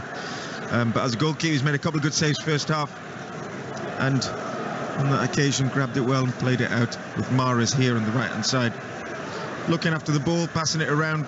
Phillips taking his time and just stroking it around as they do from left to right. City in that position where they can do. They have that luxurious opportunity to take their time. They don't have to force into anything. They don't have to put Chelsea under relentless pressure. As they have it over towards that far side with Kyle Walker. Earlier today, West Ham beat Leeds in the relegation zone. Brighton beat Southampton, guarantees them European football for next season. Foden, poor pass really to the left hand side, had two over in Alvarez, and Palmer couldn't make either work. Foden had the ball, he had Walker going down the outside like a train. It just needed that little ball, and no one would have been able to catch him. I think it was the wrong option in that front, but who am I to tell Foden it's the wrong option? I think another winner of various trophies, but on that occasion, yes, in my opinion, he looked for another thing when Walker was just going like a train on the outside. City 1, Chelsea 0 on BBC Radio Manchester. As City chase Chelsea down on the halfway line. Here's Enzo Fernandez just bending it right-footed to Azpilicueta. Fofana. Back he goes to Thiago Silva. 38-year-old Brazilian. It's Conor Gallagher on the halfway line. Interesting to see perhaps where he ends up next season, as Alvarez really put Fofana under some pressure there, not giving up the fight. He didn't have to fight for that. As I say, there's nothing riding on this for Manchester City, but again, maybe a little message to the manager watching on in front of us, Jim Whitley. Yeah, I mean, Pep's almost on the pitch here, still barking orders. He's never happy. He's always looking at the next thing, what can be done. He's talking to Gomez then about staying wide or picking the man up, but he's always looking to improve, and this is what Pep does. As Laporte's got the ball here on the left-hand side and plays it back to Ortega. Another appearance for Stefan Ortega, hopefully going to keep another clean sheet this afternoon. He can't, well, Manchester City, not even with Ederson, can win the Golden Glove. David De Gea sewed that up yesterday with Manchester United's 1-0 win over Bournemouth. This is Sterling forward. Pokes the ball through and Gomez sees it away, and now Kyle Walker can come down the right-hand side with pace. He's got 4 or 5 sky blue shirts with him, and Rico Lewis wanted Riyad Mahrez to continue the run there that never came from the Algerian, disappointingly. He'd have been well through on the right-hand side had he done it. City 1, Chelsea 0. Absolutely. Ortega got the ball from in his own box there. He was looking for an outlet. He went to play to Phillips, who was a little bit slow in getting to it, and the ball got taken off him, and Chelsea were on the attack, but they managed to get the ball back, and Walker just went for about 50 yards down that right-hand side. I think arguably one of our best right-backs, to be honest with you, Mike. I think he's unbelievable. John Stones is going to come on in a minute. There'll be no doubt a rendition of the Johnny Stones anthem that City fans have started to sing louder and louder this season. I won't be singing it for you. Jim Whitley's the singer. We could do a little version ourselves. I'll get you to do it, mate. I wouldn't want to spoil your vocals with mine. So John Stones is coming on, and he's going to replace Manuel Akanji in defence. We'll let the City fans do it, shall we?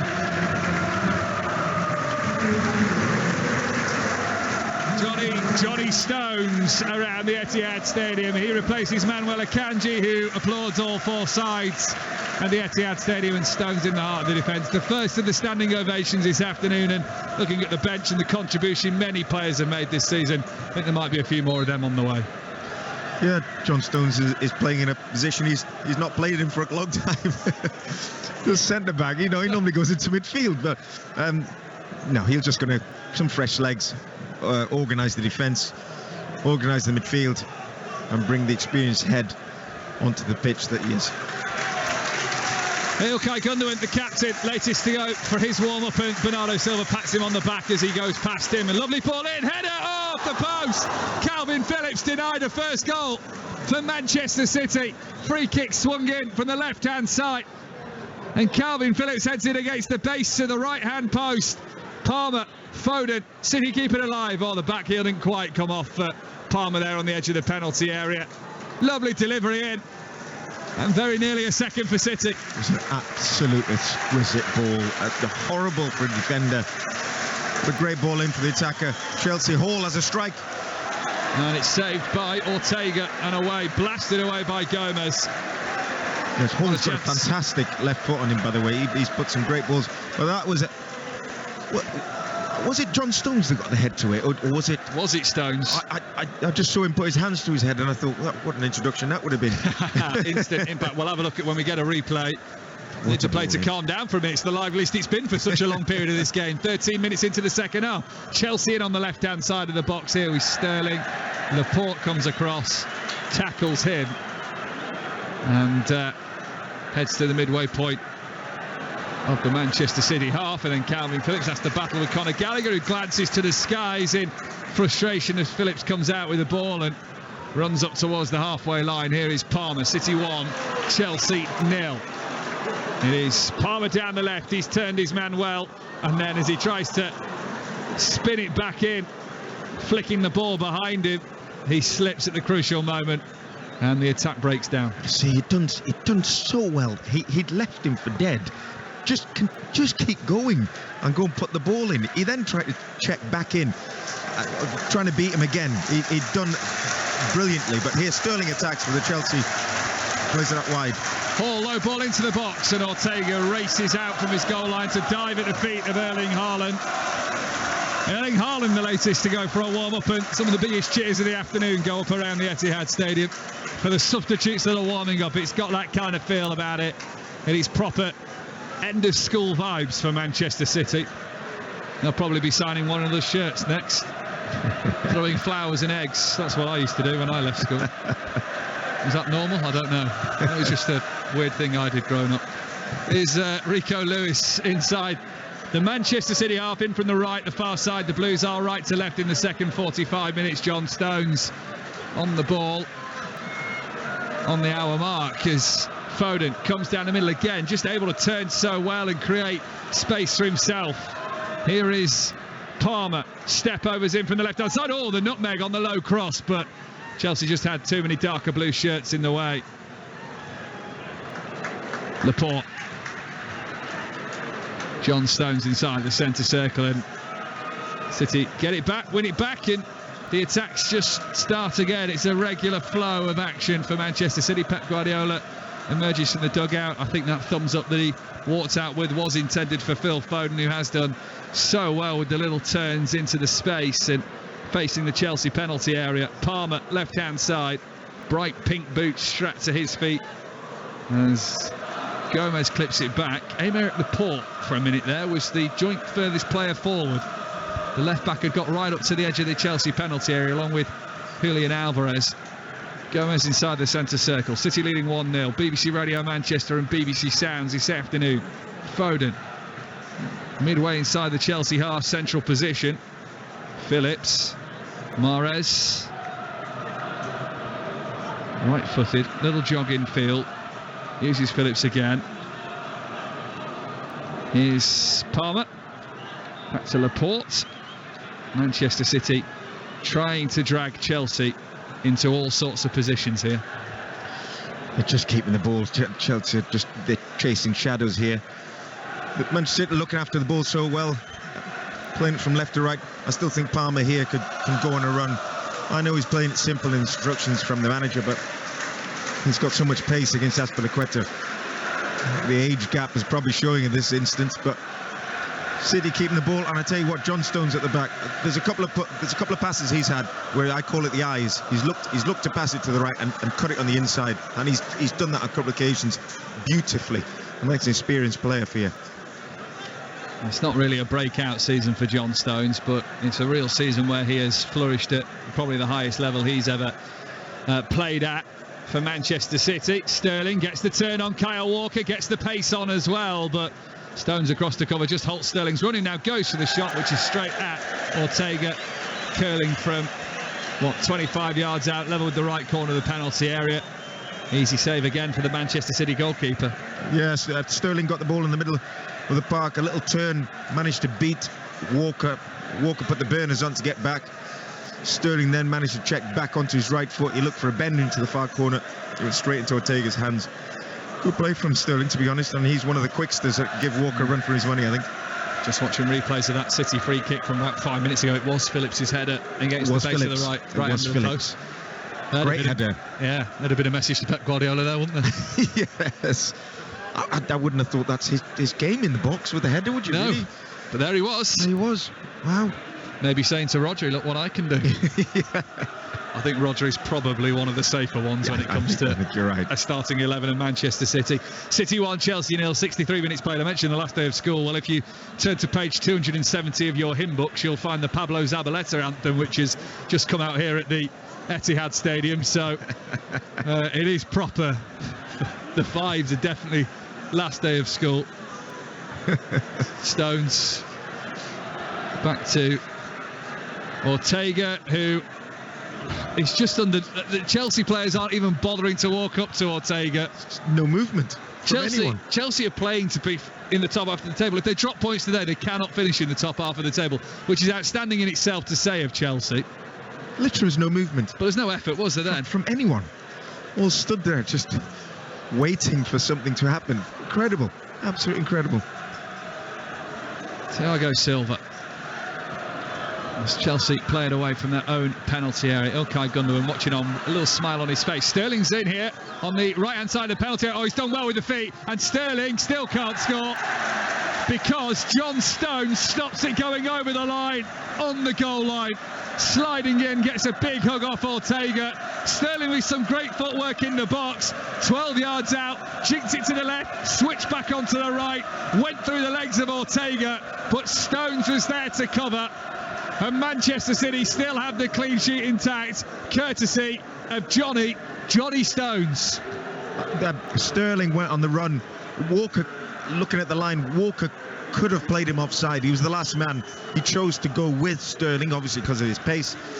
He ran with him, but Sterling jinked inside, then jinked back onto his right. And in that time, John Stones, as a very good professional he is, went onto the goal line and managed to stop Sterling getting his goal. But he'd done extremely well, Sterling. John Stones put his arm around Sterling in the aftermath of that. And if I can lip read, he just went so close. But not close enough where Raheem Sterling is concerned. Too close, probably, for Pep Guardiola's liking.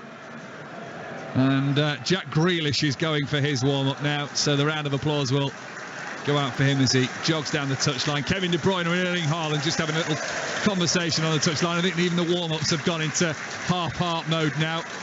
Standing ovation for Jack Grealish in that corner away down to our left-hand side. As Chelsea are going to bring on a couple of substitutes as well. Madueke is coming on, as he's Mudryk as well.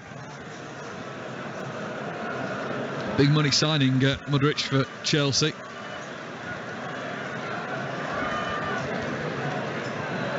He's on the pitch now, or he will be shortly. Stripped off, ready to come on. Here is Palmer, left-hand side. Plays it back to Sergio Gomez. We're almost at the midway point of the second half as Phillips launches one over the top. Mahrez controls it over his shoulder, but he's offside. Flag goes up on that far side. Linesman was close to it and in line with it. It will be Chelsea free kick. Yeah, good ball in from Phillips. Got the ball in his right foot. Bent it into the oncoming run of Mahrez, who took it over his shoulder with his left foot. Exquisite touch, to be honest with you, but he was offside. And Chelsea regroup now and try and get the numbers right. They've gone with the three at the back, trying to push their two full-backs right on, just to spread City and stop them playing. As Hall gets it on the left-hand side, that good left foot of his, to be honest with you. When they play it back here, this is where City will try and press and win the ball back. With Alvarez just chasing down Kepa, the Chelsea goalkeeper, out towards this near side. Palmer gives chase. It's on Chelsea's right. It's a long ball up to the halfway line. Little fake header from Laporte, and Phillips can see it back to Stefan Ortega. Getting a round of applause in the press box here from Jim Whitley. Yeah, he hit that on the volley back to Ortega. It was a little driven volley, about a yard off the floor. Lovely technique. And yes, he could have side-footed it. Wonderful technique. It's lovely to see players doing that kind of technique in these games. Laporte back to Ortega. Is Pep Guardiola thinking about another change here? Having a look back and talking to his bench. One ball over the top. Alvarez was watching the player more than the ball there, then pushes over Fofana and the free kick goes. I don't think he can have too many surprises as the ball may go in the back of the net. Alvarez wasn't looking at the ball as it dropped over his shoulder. He was looking at the player. Pushed over Fofana and free kick to Chelsea. Yeah, I think you're right. Look, this is still a contact sport, and you can get away with it in some occasions, but when you're watching the player and you push him over, I think the ref will give the free kick. If he had his eye on the ball and his arms are out, that's a different thing altogether, but on that occasion, he was looking for it. Sterling now coming off. Yeah, to a standing ovation from the Manchester City fans. Might have been a different story had he scored, or had Chelsea been leading, or had this had the Premier League title on the line. But Sterling is off, as is Conor Gallagher, and Madueke and Mudryk are on for Chelsea. Another sub-appearance for Mudryk, the Ukrainian. His 14th appearance in the Premier League, and it's his 8th as a substitution. It cost a lot of money. Cost £88.5 million from Shakhtar Donetsk. Havertz with a bending effort on the edge of the penalty area where the D meets the box on the right-hand side, but Ortega with a little skip in the air, catches it with two hands, and danger relieved again for Manchester City. 21 minutes to go in this game before the title lift, and we'll bring it you live on BBC Radio Manchester. It is City 1, Chelsea 0. Yeah, it was a good attack by Chelsea. Havertz got it onto his left foot and did everything right and tried to bend it into that top left-hand corner, but so did Ortega. He did everything right in going across and seeing it out, grabbing it with two hands. Good play from Chelsea, but City have been still on top for me. Been a fair few efforts, as I say, from Chelsea. They are not necessarily rolling over, although at times the effort has been minimal. When they do get on the front foot, they are looking dangerous, but Frank Lampard and his Chelsea side are going to be consigned to losing 6 in a row against Manchester City. The last time they beat City was the Champions League final of 2021. Frank Lampard was the most recent manager to take points off Manchester City here at the Etihad Stadium. That 1-1 draw with Everton on New Year's Eve. At the moment, City on a 12-game winning run. They last did 12 games last season when they won 12 in a row, which ended in January 2022 with a 1-0 home win over Chelsea. History repeats itself. There's another school lesson for you. City 1, Chelsea 0. Long ball forward by City. Mahrez will give chase. Mahrez will get the better here because the player slips in Lewis Hall. Mahrez rolls it across. Alvarez 2-0. And that is the icing on a cake that Manchester City will eat so sweetly tonight. They are Premier League champions. They cut apart Chelsea with a long ball over the top there. A tap in on the pull across for Julian Alvarez. And it is Manchester City 2, Chelsea 0. I think they're talking about a possible handball, or at least Chelsea are. But it was a great play all round. Mahrez took that. It was a long ball over the top. I'm not sure who played the long ball, to be honest with you, but no, there was no offside. There was no handball, actually. No, he put it onto his left foot, played it across. Alvarez is there with an easy tap in. Oh, actually, I don't know if there's VAR, but I'm watching that again. It did look like a handball, actually. Yeah, now VAR is checking it. VAR official today is John Brooks. Possible. He's going over to the screen. Is Michael Oliver as well. The purple screens are up here at the Etihad. VAR is checking a potential handball. The robot arm with the TV screen is raised, and Michael Oliver has a jog over here to have a look, and it's whether, as on the control over the long ball, does Riyad Mahrez handle it? I think he does. It is a handball. It won't count. City 1, Chelsea 0. It's below the t-shirt line, and it is a free kick to Chelsea. Gutted, because he's in my fantasy team as well, so he would have got me some points on Mahrez, but never mind. Sure, there's another one. Here comes the Manchester City substitution, of which Riyad Mahrez's last action is just that then, to have a goal ruled out for a handball that he gave or had. And he's going to be replaced by the man with 36 Premier League goals this season. Suddenly Dixie Dean's record might have faded away from him of the 63 in all competitions of a single campaign. But that is nothing. It doesn't matter. What a standout season this man has had. for Manchester City. Erling Haaland, Manchester City's number 9, is onto the pitch. Maybe a chance to get goal number 37 of his Premier League season. He already has the record for the most goals of any player in Premier League history. 36 of those surpassed the 34 of Alan Shearer and Andy Cole. And they both did it in 42 game seasons, let alone the less than 38 that Haaland achieved it in. And maybe he can be off straight away here. City coming down the middle. Alvarez has got to remember to take the ball with him, which he does. And he puts in Haaland, who swipes it across goal left-footed. Dragged it. Whether he's looking for the bottom right-hand corner or whether he's looking for the sliding run of Rico Lewis, we won't know. What we do know is City don't score. And it's City 1, Chelsea 0.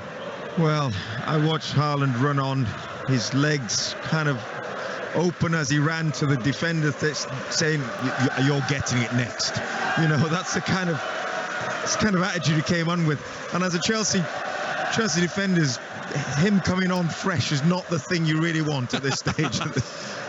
Certainly isn't. Maybe Chelsea with their fresh legs of Madueke on. Lays it in here. Chance here for Mudryk. Angle is tight right-hand side. The block is made by John Stones yet again, and the ball flies up into the air, and it's an easy save for Stefan Ortega to catch. Mudryk looked lively there, but John Stones doing what John Stones does best. It's just, reading the game. That's all you're doing as a experienced pro. That's all he's trying to do, is come on to settle things down. He's read it very well. But City will still be, Haaland's come on. He almost had an immediate impact there with a shot across the box. They will try and keep things stuck. The substitutions that have come on have done quite well for Chelsea, to be honest with you, and you've got to be wary of them. Manchester City lead by a goal to 0. Erling Haaland is on the field now after starting as a substitute. 36 goals for him in the Premier League this season. Chelsea as a side have scored 36 goals in the Premier League this season. Chelsea have to win to finish in the top half of the table. Are about to lose their 15th game of the season, which is their most since 1998. Double substitution coming on for Manchester City. More players who've excelled this season yet again in Rodri and Kevin De Bruyne. Ball with John Stones out on the far side. City are right to left in the second half, playing it into their own penalty area with Laporte, who'll go right across the box from this near side, City's left, to the far side, the right, where John Stones awaits with a ever narrowing strip of sunlight on that far side. It's only about 5 yards in from the touchline now. Here's Palmer, who's operating on the right after spending most of the game on the left, has to put his hand over his top of his eyes just to shield him from the sun on that far side. Alvarez, edge of the D, keeps the run going. Foden peels away to the left-hand side. Foden to Alvarez again. Once more to Foden, who just backs away from the penalty area for now. Gomez, lovely ball with the outside of his boot. Didn't quite come off as Gomez had continued his run. Foden had flicked around the corner. Alvarez bending shot, which Kepa spilt at first, but gathered before Haaland could get there. City 1, Chelsea 0. 13 minutes left before City can lift the Premier League trophy. Some beautiful play from Manchester City. What we used to call tippy-tappy football. Nice 5-10 yard balls around the corner. Lovely play. Gomez played a lovely one around the corner with his outside his left foot. Although I'm not sure he's that comfortable in there in that kind of inverted role. It's a very difficult. And as it happens, he is coming off. For Kevin De Bruyne. So, a lad who came from Belgium to Manchester City is replaced by the man from Belgium, Kevin De Bruyne. And also off Aymeric Laporte for Rodri. And he salutes the Manchester City crowd with a round of applause. His 5th Premier League title in the bag. Rodri onto the pitch. Rodri's going to go at centre-back here, with Rico Lewis as well, maybe. What it does mean is Calvin Phillips will get 90 minutes. Yeah, it looks like Rico's dropped into left-back, but he'll ultimately play in that inverted role when he needs to. Yeah, Rodri looks like he's playing centre-back. We know he can do it. Again, he's probably bringing a bit more experience on. I'm not sure whether I'd bring him on as centre-back, to be honest with you, but yet again, who am I to talk about Pep's decisions? Played there for Spain in the World Cup. Many thought he was underused as Chelsea cross in from the right-hand side, dealt with. Phillips and Foden helped see it away. The two England internationals combined. They too were at the World Cup. Now De Bruyne to Haaland. No. And Thiago tried to take Haaland out there. That would have been bad news for City as the ball is rolled through. Ortega will dive at the feet of Havertz on the right-hand side of the penalty area and make the save. And Chukwuemeka's going to come on here, former Aston Villa man. He's going to come on for Chelsea in a moment. Gets the arm over the shoulder from Frank Lampard. City very nearly could have been in through and slicing Chelsea, opening for the second. Absolutely. I mean, great ball up to Haaland, fought. I'm not sure who he was at the back there. Silva, arm up, using the shirt. Great centre forward play, strong, and being a menace up there. He's had a couple of breaks. I think he may get a goal here. I'm going to pull the line up. Got him in my fantasy as well, if you ask. Goal Beautiful. 37 awaits for Erling Haaland, and who knows whether he'll be playing at Brighton or Brentford. The two final games of the season for Manchester City, both long trips away from home. Brighton on Wednesday night will be inside the Annex for that one, and then Brentford on the final day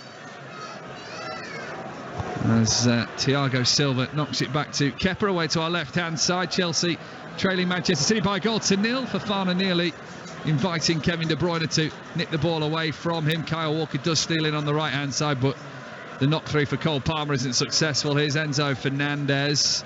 Forward he goes. A little turn from Loftus-Cheek into the centre circle. Actually takes it across the halfway line as well. It falls for Madueke on the right-hand side. Low ball right across the 6-yard box, and Mudryk couldn't connect with it to send it in the back of the net. It will be a throw on the far side to Chelsea. I'll tell you what, Loftus-Cheek has had moments of being very, very quiet, but when he has got the ball, he has driven at Manchester City at times and caused big problems. I think the last one before there, he must have drove with the ball about 30-odd yards before releasing it.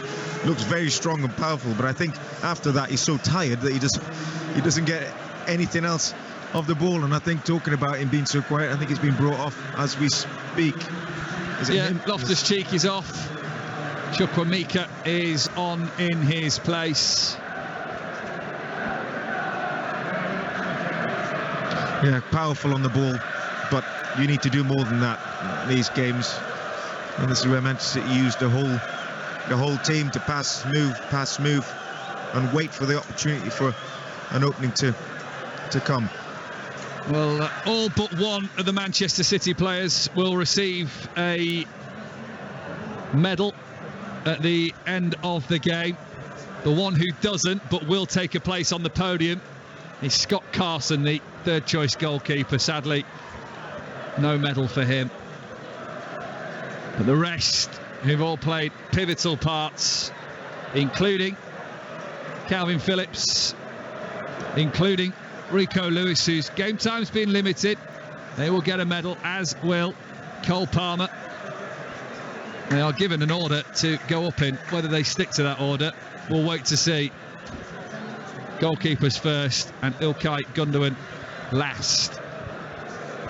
City leading by 1-0 into the final 8 minutes of their last game at the Etihad Stadium for this season. Next season marks 20 years of Manchester City's home ground, and although the first 7 or 8 weren't brilliant, what followed since most certainly has. There is a banner on the far side of the east stand. The third tier just hangs in between the second and third tier, and it says Sheikh Mansour, Manchester thanks you.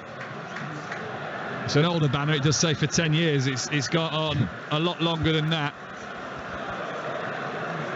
And the success continues. The success could get a lot better as well. They are on the verge of a treble. 2 wins from a treble. Manchester City, an FA Cup final against Manchester United, and then a Champions League final against Inter Milan on the 10th of June in Turkey for the one trophy that is still not yet in the cabinet of Manchester City's illustrious silverware collection. The Poznan's back out again on the far side. Twice in one game. It came out very early in the first half, it has to be said. Here is Walker.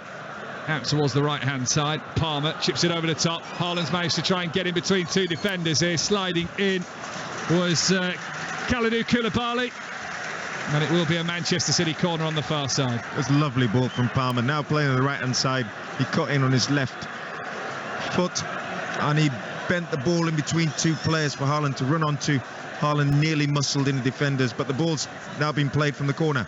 Foden flips it towards the centre of the penalty area, headed away by Chelsea. Chukwuemeka's in there too. Havertz turns out towards the far side.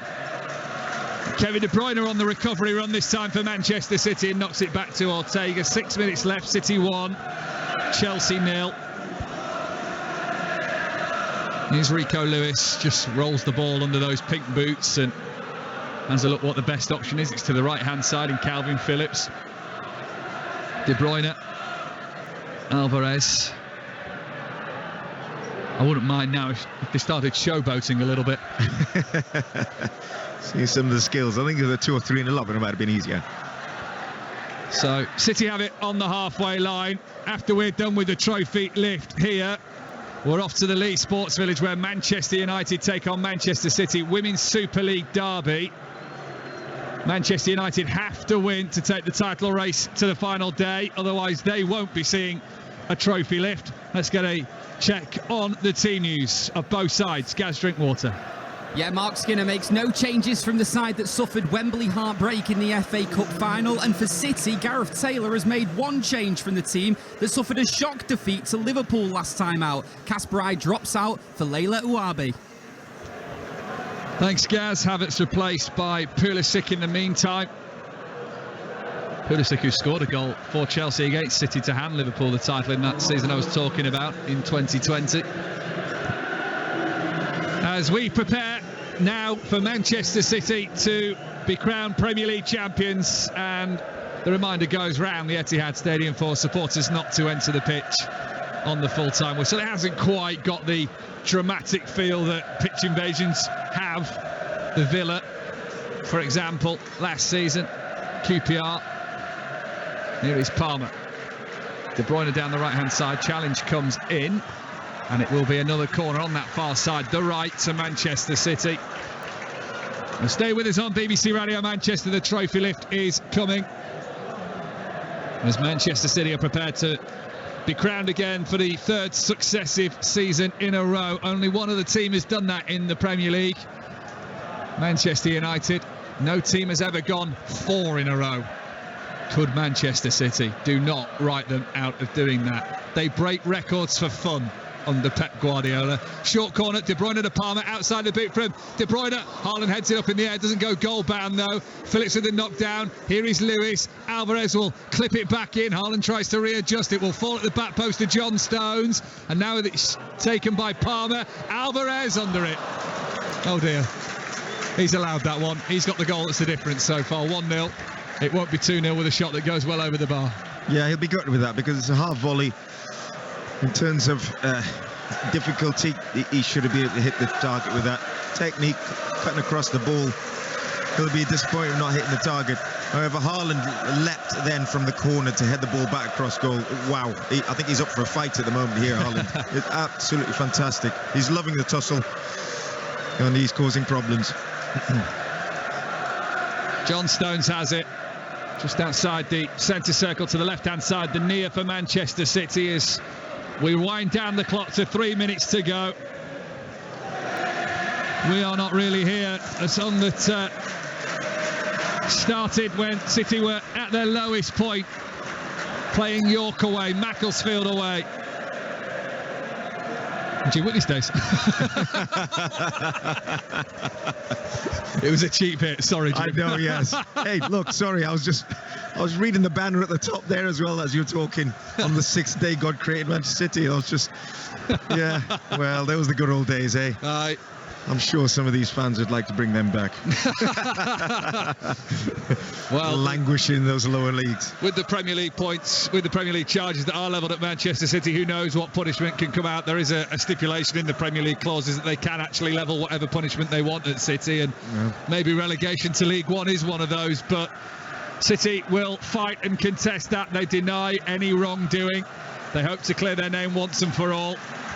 Here is Walker down the right-hand side. Right-footed, cross in, sent behind. Does it take a nick? No, it just sails out of play. And goal kick to Chelsea. City leading 1-0. Yeah, he'll be disappointed with that. I think he looked to hang one up at the back for Haaland, but got all his body shape wrong as he recovers and gets back into his right-back slot. Rico on the left-hand side with Rodri and Stones at the back. They've all pushed on. Two centre-backs are just playing on their own at the back here.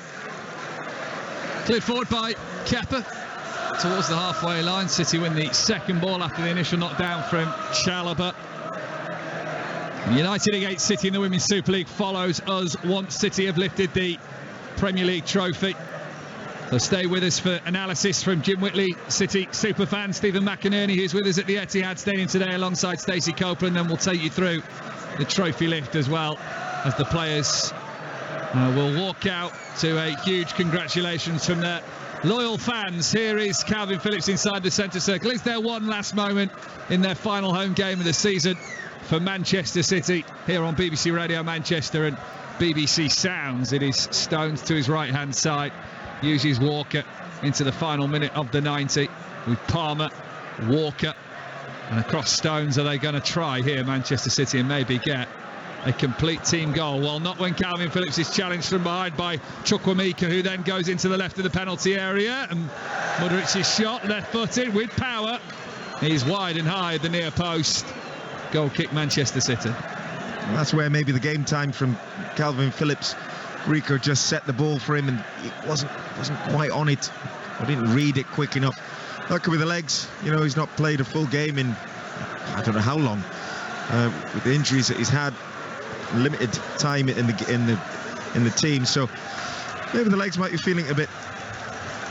Well, we've had all the substitutions, plenty of them, but no added time it looks like at the end of this game. The 90 minutes are up and the fans start to rise to their feet, ready to celebrate the full-time whistle in their final home game of the campaign. Manchester City leading Chelsea by 1-0. Rodri, Phillips, the boozer, because the announcement is saying to fans, stay off the pitch. Guards of stewards now start to line the outside of the pitch as well. Championes is the cry from the City fans. That is what they are. Arsenal's defeat at Forest yesterday confirmed them for Premier League champions yet again. Alvarez back to Ortega. There was no added time given, but we play deep into it. Oh, towards the far side it goes. Chelsea knock it back to Kepa. De Bruyne is going to put the pressure on. Long ball up towards the halfway line. Rodri flicks it on. Alvarez. Rodri again on the halfway line, out towards this near side. Still, we carry on in this fixture. Seems there was an official announcement of how many each other time. 3 minutes. I never saw the board, but 3 minutes. We've got 90 seconds left of that. Yeah, I'm getting more excited now than the whole 90 minutes, I'll be honest with you. I can feel the anticipation of the crowd waiting to eventually chant champions. I'm quite excited at this moment. Alvarez wins man of the match. Mudric flicks it on easy again for Ortega in the penalty area. And City with a minute to go of added time. And the cameras start to hone in on Pep Guardiola. He was asked in his press conference, have you changed English football?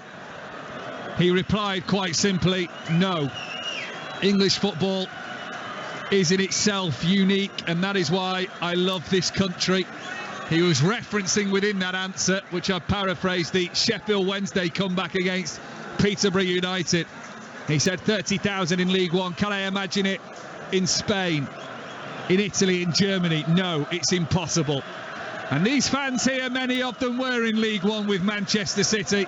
They know what it's like to be in the third tier of English football. Just then, being good enough meant getting out of League One and into the Championship.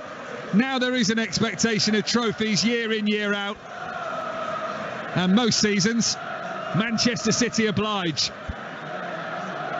Here is Chukwuemeka. Maybe Chelsea do just want one final say before they're kicked out of the party and the celebrations really begin for Manchester City. We've had the 3 minutes of added time. The ball chipped into the box, put across goal, and just wide from Azpilicueta. Well inside the 6-yard box, a yard out. It might have got a touch off a Manchester City player. I think it has. It's going to be a Chelsea corner. Rico it was, I think. Lewis, he's the one that got the final touch. I was watching Lampard screaming, get the ball in the box, but there was no one in the box, and as it happens, it landed to the only person that had drifted in, and that was Azpilicueta. Very unlucky they didn't get a goal. City need to just try and hold it on now. We're almost near the end. Can they keep the clean sheet?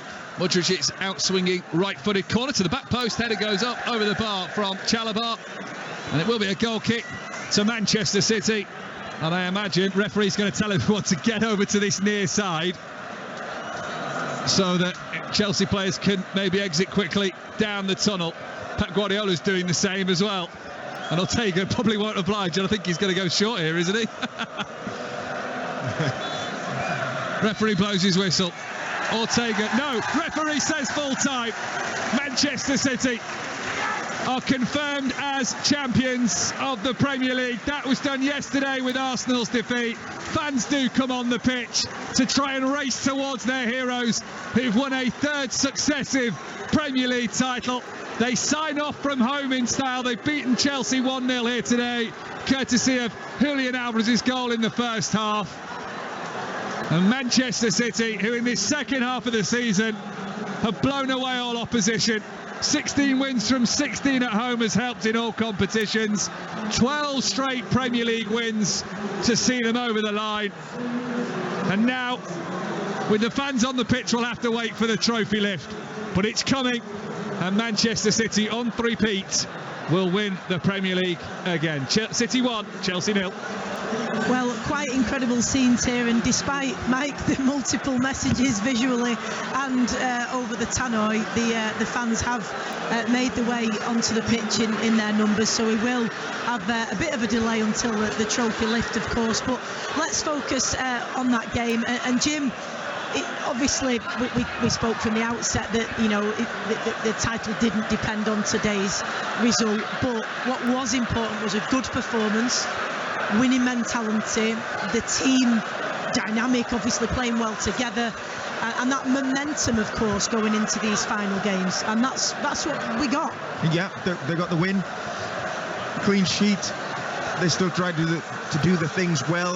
Look, Chelsea had a few chances, and if it was one each or even 2-1 to Chelsea, because that's some very good chances with Sterling, we'd probably say they deserved it. But City passed the ball around as they did, and Pep will be happy, to win going into the next game with a second string side. And I thought they did everything that's required of them without doing anything special. They've done the job here.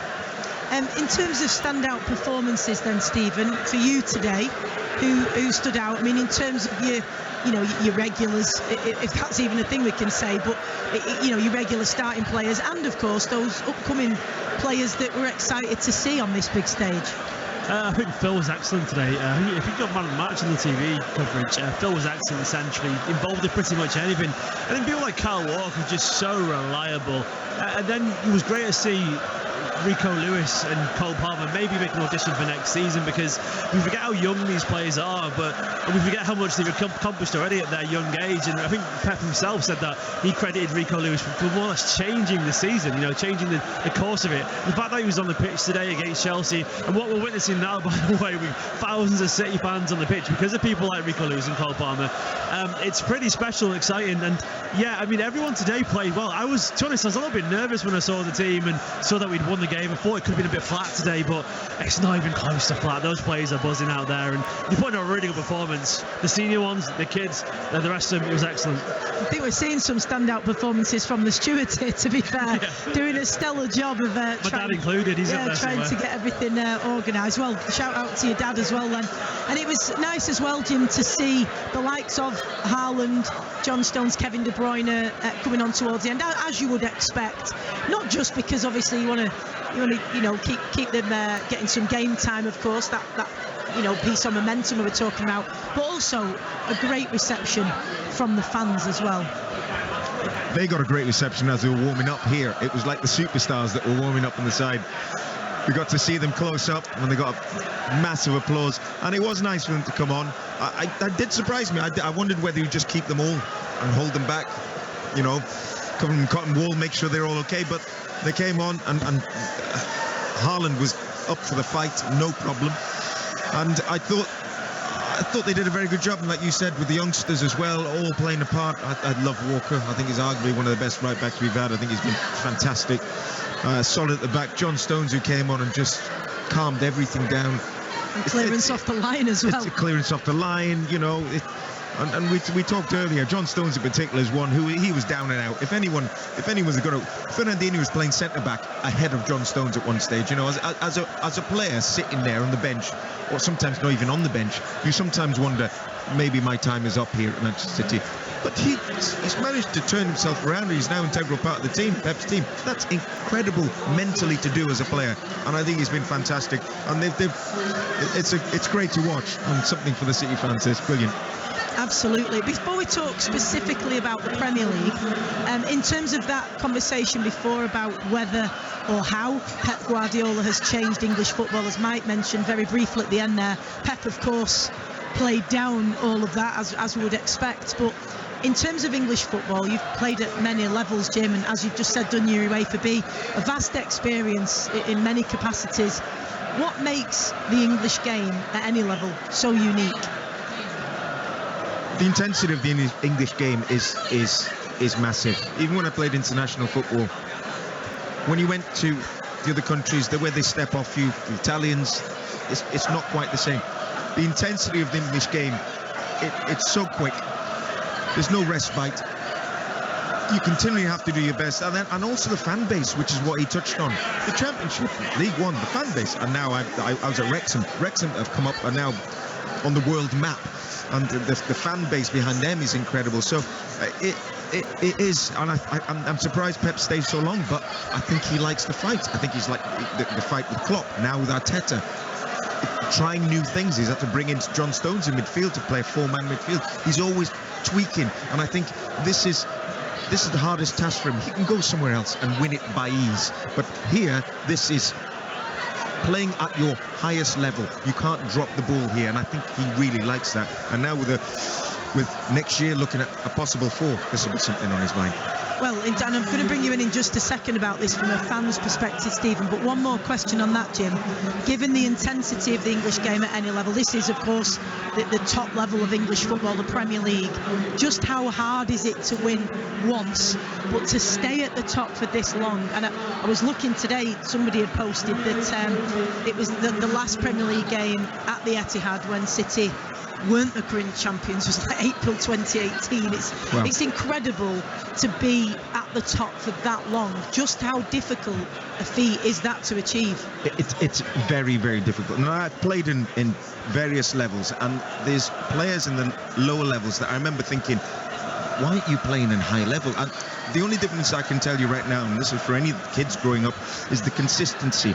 The higher the player, the more consistent you are. You'll never be perfect, but Manchester City right now will do things 9 out of 10 times, whereas the other player might do 6 out of 10, and they're always up there. So the consistency of these players is such that they will always get results because they never drop, and it's always up there. And I think maybe at the beginning of the season where they weren't probably firing at the best, and that's when 2 or 3 might not have been given that 9 out of 10. But as we've gone on collectively, fitness, everything that's gone with it, the way they pass the ball has been just incredible to watch.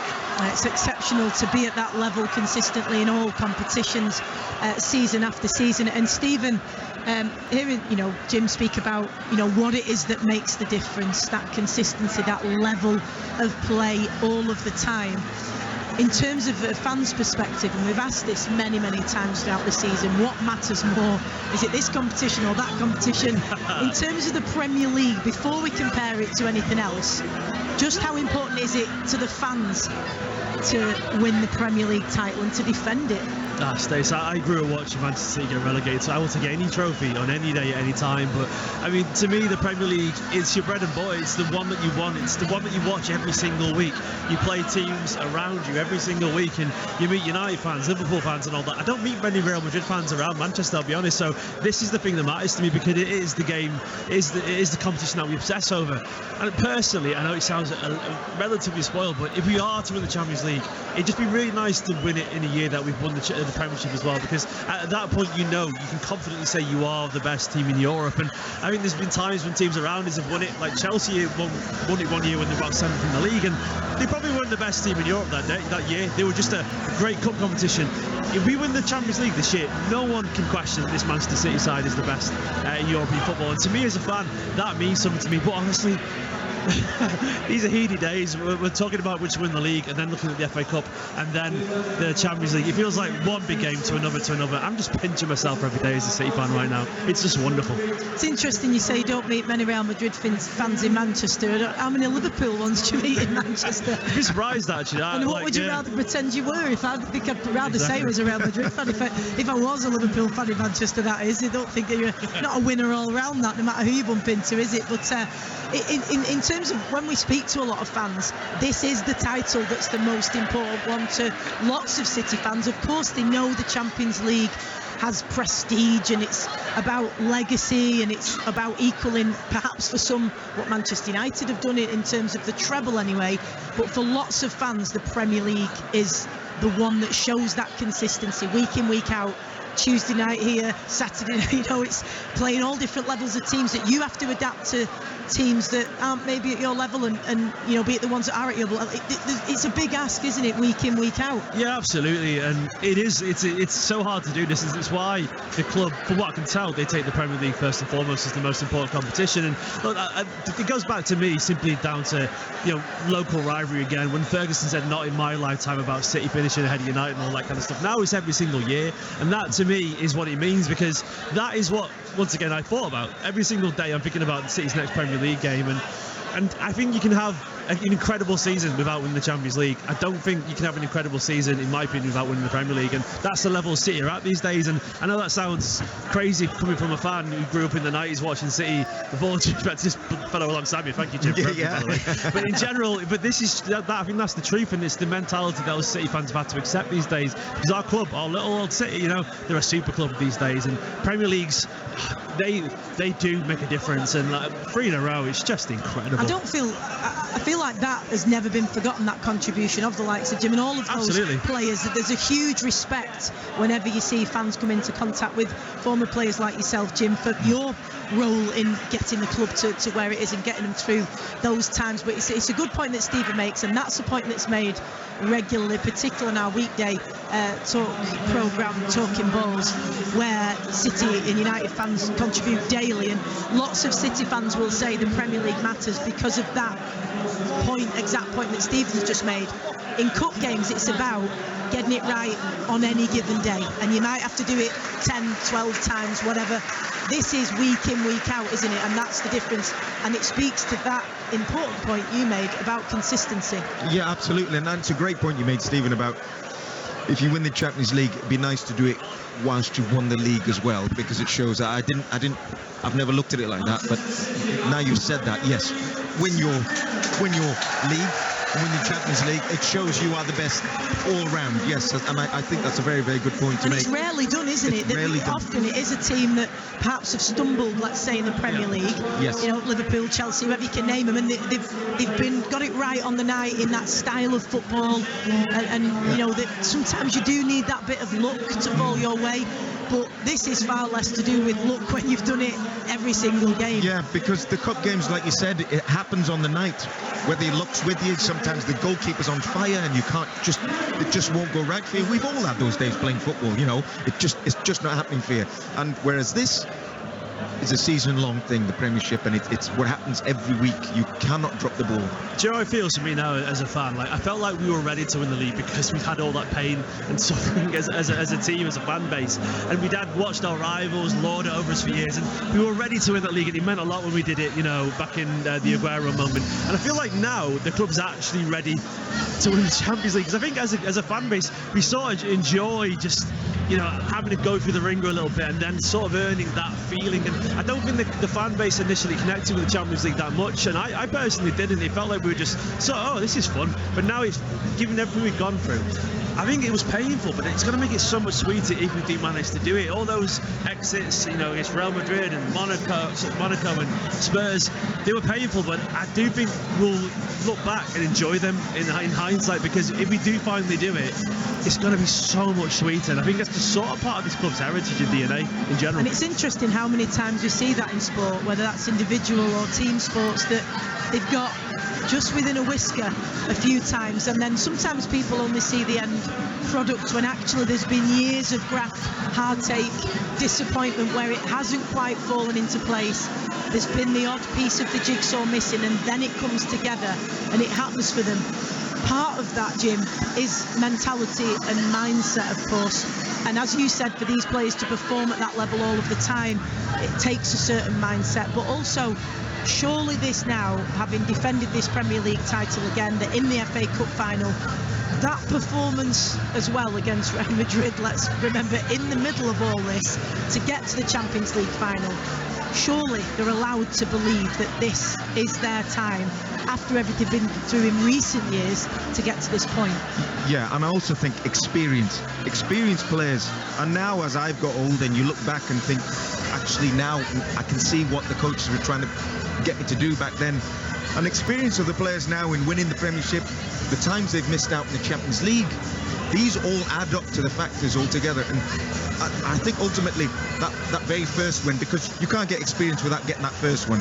Mancini, I think, in that first time when he won it, and then starting to build on that, the players then believing we can do this more and more, and the experienced players that are now playing in here, the Real Madrid game, that was a lesson in, we've been here now, and don't get me wrong, Real Madrid 3 times they've won the Champions League, that's all an experience, because they weren't particularly doing well in the league, but that helps you through. And so experienced players now, I think it's a wonderful blend of experienced players and youngsters coming through as well. It is fantastic to come through. I remember playing once at Manchester City with Steve McMahon, and I've never been instructed so much on a game. I couldn't believe he played the game for me, and it was a lesson in an experienced player telling youngster what to do and making you feel good, and it was an unbelievable experience just by that experienced player. And this Manchester City side right now, I've got it in abundance.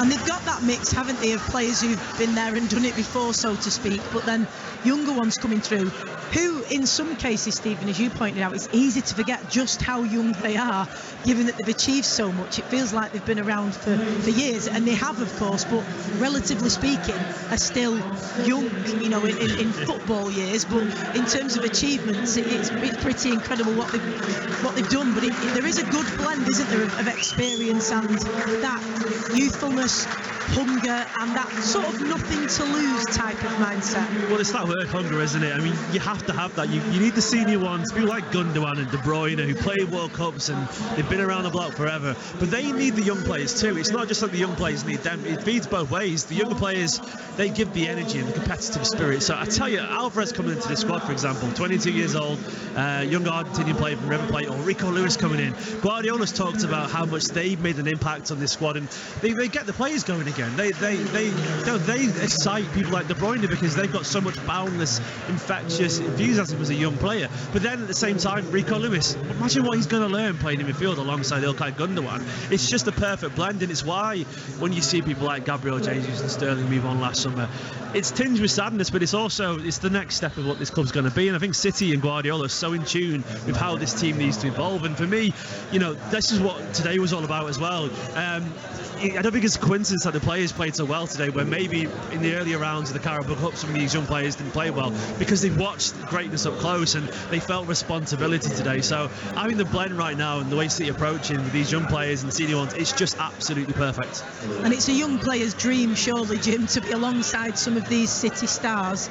But it's what they're going to learn off the pitch as well, isn't it? Because in this latter part of the season where City are so strong and resilient mentally, they don't tend to crumble under the pressure. They thrive. It brings the best out of them. Not every single moment in every game, but generally speaking. And that also comes from the consistency off the pitch. How do they recover straight after a game? How do they prepare? How do they approach training, all of those rest days? Every single one of those, like the death by 1,000 cuts, but the positive side to it, each little one of those habits matters, and those young players are going to be watching the top experienced players and learning how to become that best possible athlete.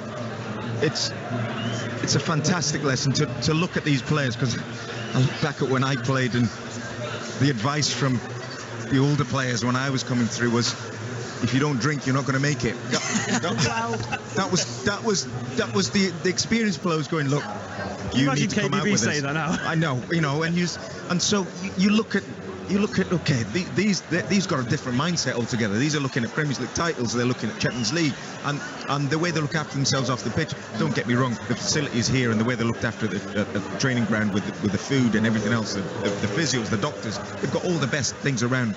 But off the pitch and the levels they set is incredible. I think for every youngster that comes in, or anyone listening to this, mums, dads, I think it's always nice to have a goal. Whether you're playing in a game, whether you're going to try and score one goal, whether you're going to have 2 or 3 shots in a game. Just start with small things and build on that. These guys here they've got so many goals, but it'll be the highest goals that they're setting, and this will pass on to the youngsters. The youngsters will then become the experienced players, and then we'll bring in the youngsters that are coming through. And it's just it's something Manchester United did for a very long time. Bringing in the new players, always a gravy train of talent. And I think right now what you're seeing at Manchester City is a gravy train of talent. Yeah, and that's a great testament to the advancements of sports science, isn't it? Swap a pint for protein. Talk about not ice in your drink, but ice in your bath. And all of those advancements make a big difference, of course. Last season, towards the back end, some of those times when they didn't quite get over the line, and part of that jigsaw that we were talking about before, that sometimes you can be a whisker away, a big part of that jigsaw that lots of people were talking about was a striker. They may just have found one, Jim, who's completed that jigsaw puzzle. We do need to have a word about that man, Haaland, and his contribution, not to all the competitions, of course, but in terms of the Premier League, record-breaking first season for City. Just incredible, his contribution. He's a monster. He really is. I think he scares the life out of defenders. And yes, he hasn't had many touches in some games, and it made me laugh. I heard Gary Neville say once he's probably got more goals than touches, which made me laugh. But he will draw the people. He sometimes doesn't have to have the end product, but he will draw defenders away.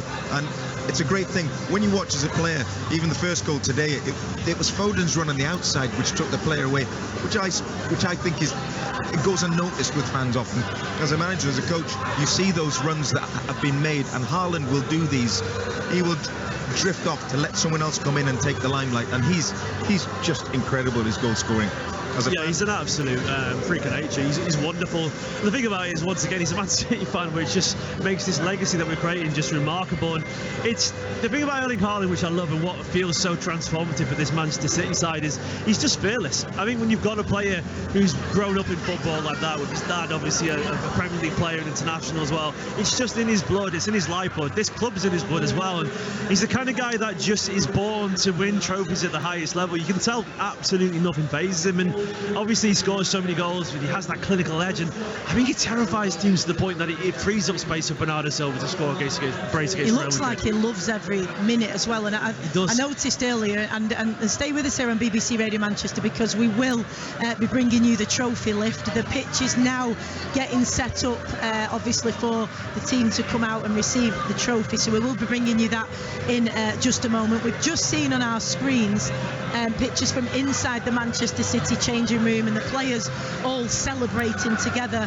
One thing that we saw pitch side earlier, and I know, Jim, you were just saying it was lovely right in front of us here from our vantage point, seeing some of the superstars warm up and the reception they got from the fans.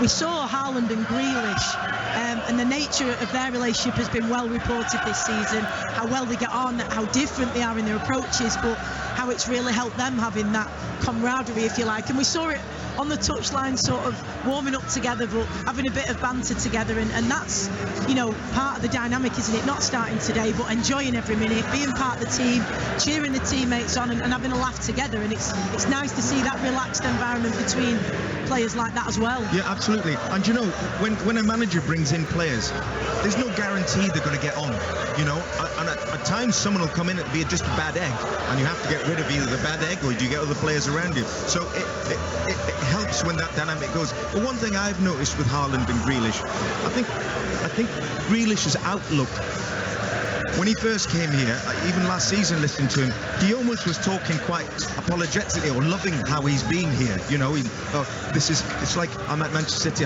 this is really nice. Whereas actually Haaland's come in and it's like Haaland's going for records. He wants to win.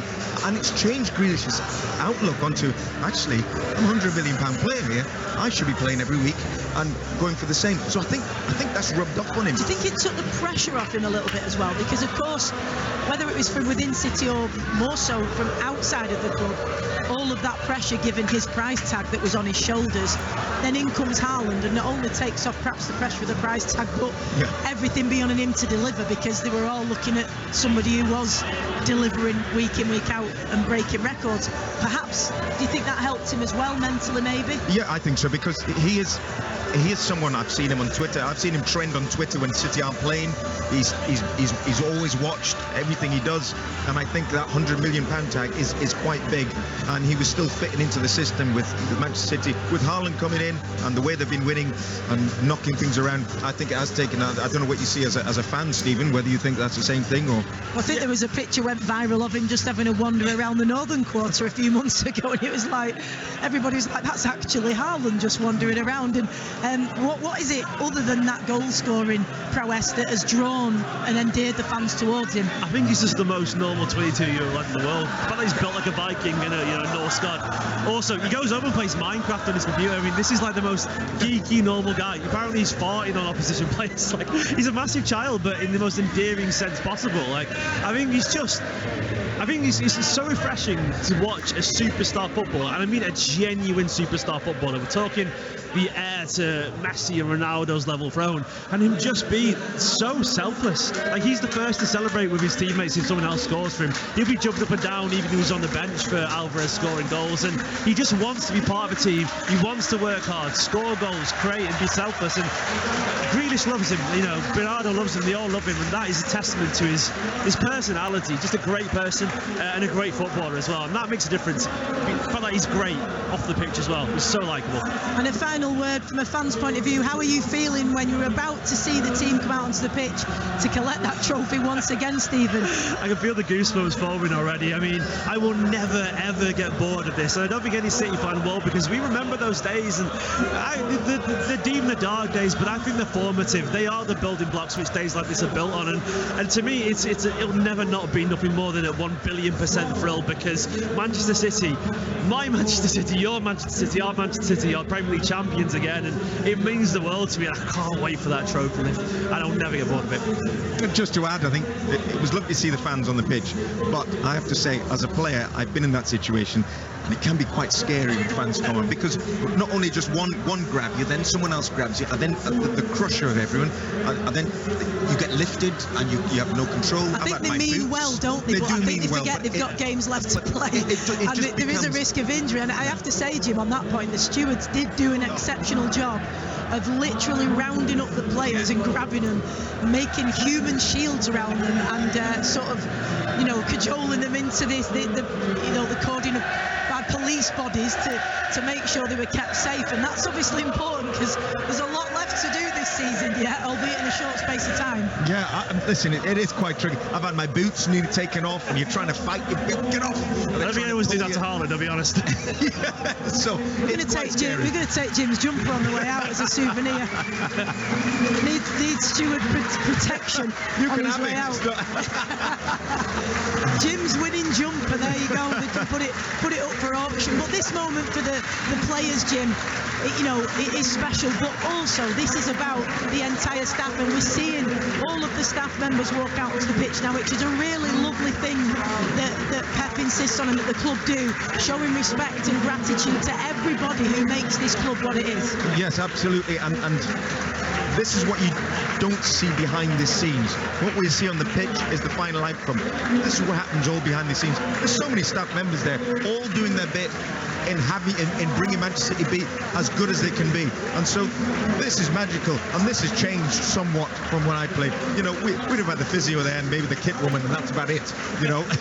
This is the evolution of Manchester City, and this is what it takes to become champions 3 times in a row, and now looking at the Champions League. Because all of these staff members will be dedicating massive hour after hour after hour and massive portions of their life away from their families as well to dedicate themselves to the success of this club, and they're all part of it, and it's so important that they're recognised, and they are absolutely loving having their moment, and as they should.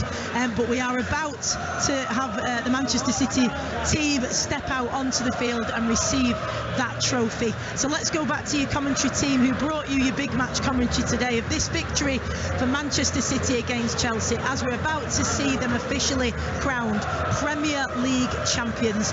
Former City midfielder Jim Whitley and Mike Miney. Thank you, Stacey. Yeah, 34 members of the backroom staff are out there ready to receive the first team that they work closely with. Many of them have got family in and around the stadium, and that is what they're saluting as the Premier League trophy is brought out from the tunnel by Tom O'Dell, a City in the Community member. He was 15 years old. He's now 19 years old, but he was 15 when he came to them at Fallinge Park High School. He was on the cusp of being expelled from school due to what is described as his high level of challenging behaviour, but City in the Community took him in. They ran him on their Inspires programme, which helped him regain motivation, regain focus, and he is now just one of only 2 to get a scholarship in City in the Community's degree programme at Manchester Metropolitan University. Well done to Tom.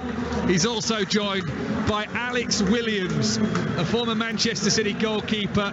He became head of City in the Community in 1990. He's seen it grow from a team of 12 to a team of 110. He retires in his full-time role at CITC at the end of this season after 33 years service. Fantastic to see, and nobody finer to hand over the trophy to Ilkay Gundogan in time to come.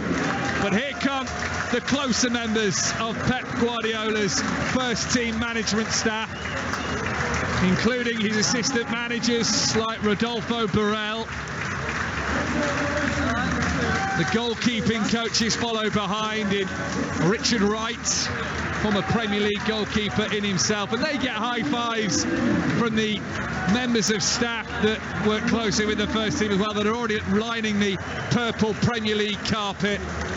They get high fives and they get to join the end of the queue, and it'll grow longer, it'll grow bigger, ready for when the players and Pep Guardiola come out.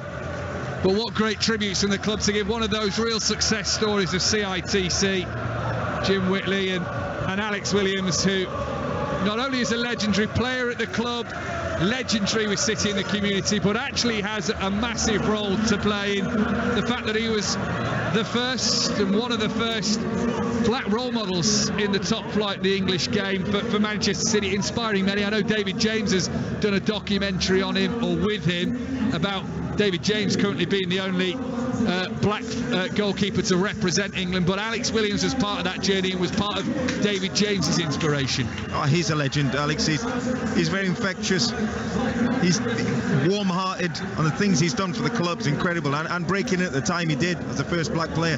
He's brilliant. What he's done for the club, I think, second to none. and I'm glad he's the man that's going to be handing the trophy over. I love this club, I love you players, he said. Pep Guardiola is next out of the tunnel. He emerges under a purple archway which has the words Champions 22-23 written on it, the sun beaming down at the Etihad Stadium, and he walks along every member of staff, high-fiving them. He may get the headlines, he might be the man who has to sit in front of the media week in, week out, but without these staff, Pep Guardiola wouldn't be as successful as he is.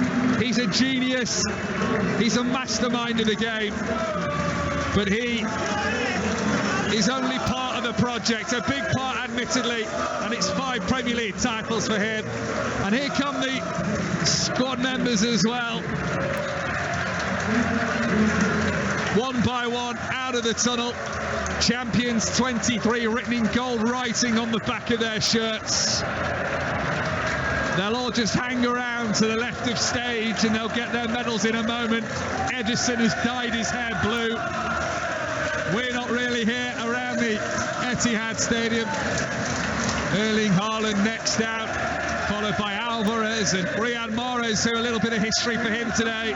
Becomes the most decorated African player to win the Premier League 5 times for him now, overtaking Didier Drogba's 4 as a Chelsea player. Ruben Diaz seems to be the last one out of the tunnel. This isn't the official order. That'll happen on stage. And up goes Pep Guardiola first to have the medal draped over his neck. He'll walk past a very familiar sight now. It's yet another Premier League trophy for him. This is quite incredible scenes. Lovely. I'm so glad to be here, I'll be honest with you, Mike. This is quite emotional, actually, to watch the players come out. Job done, finally. After a long season where they've always trailed for so long. It's only Pep that will believe that there's a chance to win it. Will never stop thinking that he's a genius mastermind. We talked about it earlier, didn't we, Stephen, about how he's changed the way coaches would think about playing football, and he I think already deserves a statue on his own. So well, there's plenty of them outside the Etihad Stadium, many more to come maybe. Scott Carson walks up, gets a handshake, no medal, but Stefan Ortega, who has played 2 Premier League games this season, gets a medal. 2 Premier League games and 2 clean sheets for him. Ederson next up, most minutes of any player this season in the Premier League. Ederson in goal. And Johnny Stones, to the chorus of his own name, gets a handshake from Alex Williams, a medal over his neck. 5 Premier League titles for him as well. For as many as Pep Guardiola has won, Johnny Stones has too, and what a season he's had for Manchester City. Not only carried his form, but carried a new role too, as has this man. Talk about form. Many had written off Nathan Ake in a Manchester City shirt. Up he steps. He's been brilliant. Again, not a signing that probably excited you at the time, but has been absolutely magnificent. You've got Laporte coming up now as well. Again, it was magnificent back in the last season. He's had to bide his time this season. We talk about squad rotation. He gets it. 5 Premier League titles for Aymeric Laporte as well. Sergio Gomez, in his first season at Manchester City, picks up a Premier League winners' medal too. And Manuel Akanji, £11 million bought from Dortmund. We can talk about Manchester City spending money. No one will deny that. But sometimes they find a real gem, a real bargain. And Manuel Akanji, with the season he's come up with, has proven that. It's an absolute steal. It doesn't happen in today's game, really, that kind of price. You could pay that for a youngster nowadays. So Akanji, that's one of the best buys, I think, and he's stepped into the Manchester City side like he's been there for the last 10 years. Incredible. Rico Lewis next up, 18-year-old from Radcliffe. Breakthrough season for him, his Premier League debut against Bournemouth in the first home game of the season here at the Etihad Stadium in August. And he wins a first Premier League medal for him, and Pep Guardiola's got his arms around him. Calvin Phillips is next up. Difficult season for him, but got 90 minutes today. And what a season for Jack Grealish. His first season was below everybody's standards, including his own, and he'll admit that himself, but my goodness me, he has flourished this season. Absolutely, and it's probably the reason why Sterling ended up leaving, because he has taken that spot and made it his own, and he has been magnificent. Well, he might be gone in the summer. We don't know what his future is, Bernardo Silva, but he's next up to his own anthem as well. He does love playing. He's a real player that just grabs big games by the scruff of the neck, and he's been integral this season, but most importantly in the title running. Absolutely, one of the trickiest players I've seen. I'd hate to play against him. He can turn in a sixpence. He is absolutely wonderful to watch. And as we come up now, who's this now? Oh, it's Cole Palmer, another youngster from Wythenshawe, another Premier League title to his collection, the second one for him.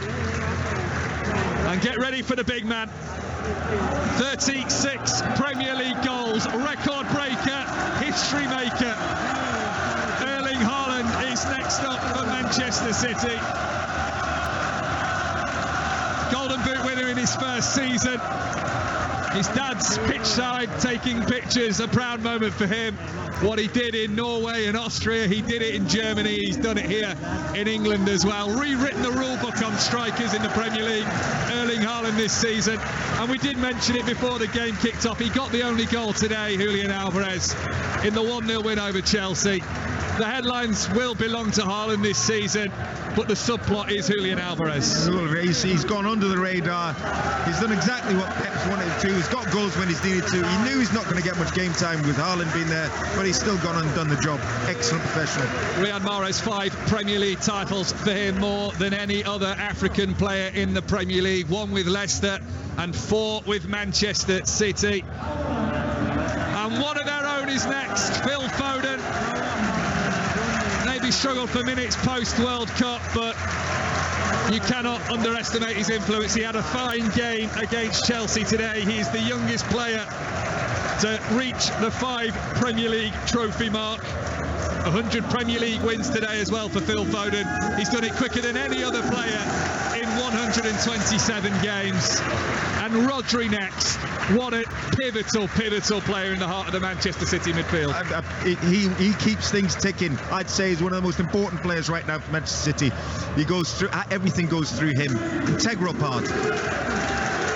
Most outfield minutes, Rodri, of any player. Ruben Diaz, second half of the season. We talk about rotation, we talk about players might not enjoy as many minutes. For the first half of the campaign, he didn't get it. Second half of the campaign, a real leader at the back. Absolutely. I think the reason also why they went on the winning streak, the spine of the team, starting with him, and he found his form again.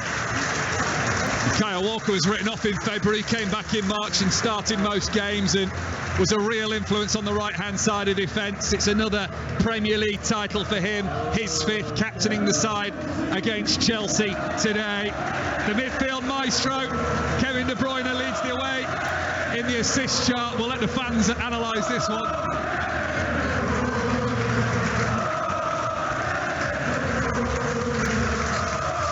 And last up, if this is a farewell, then you go out in style, my friend.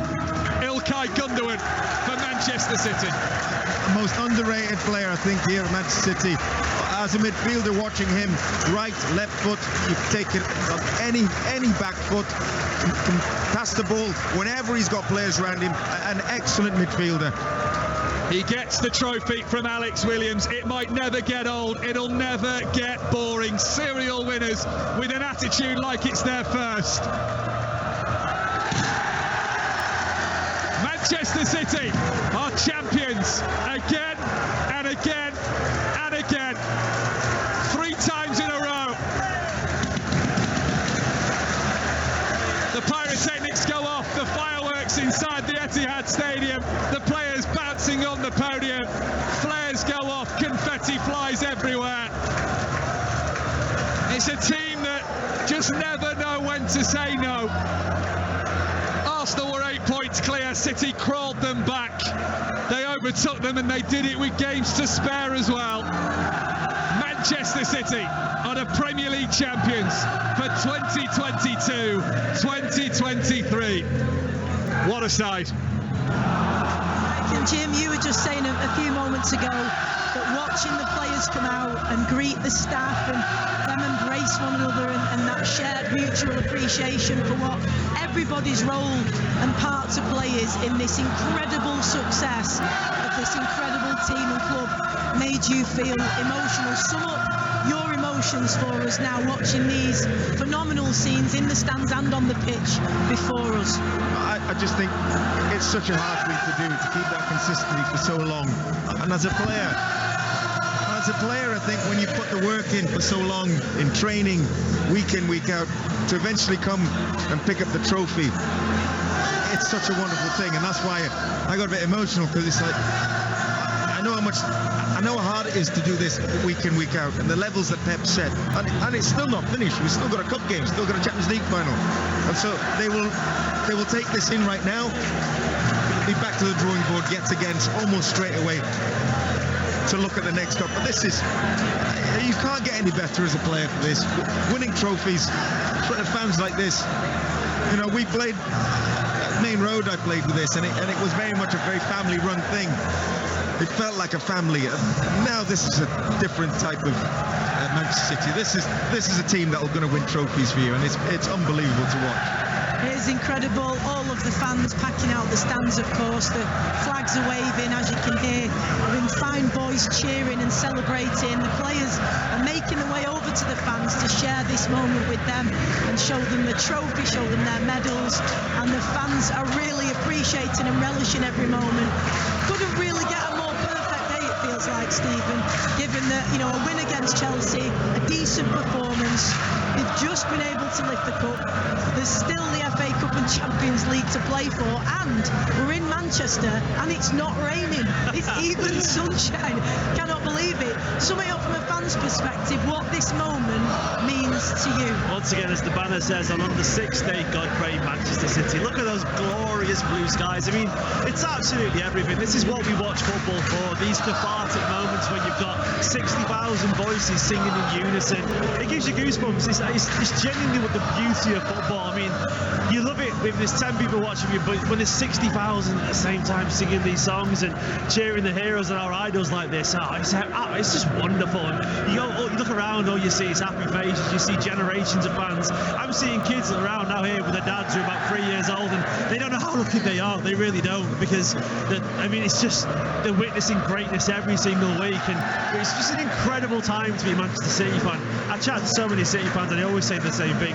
It's not probably going to get as good as this, so just enjoy it, because this is remarkable. And the nice thing is, like Jim was just saying, and it is obviously correct in the fact that now this is a global powerhouse brand in sport and in football, you know, outside of this country. Huge global brand, completely different to, you know, a few years ago. However, there is still that sense of feeling of community and family, and within every sport there are those special ties, whether it's a memory with a grandparent, a parent, auntie, uncle, friends, the rituals before the games, the travelling to away games together, all those hours spent on motorways, on trains, on buses, doing those commutes on trams, and the walk to the stadiums in all weathers, no matter what else is going on in your life in the background.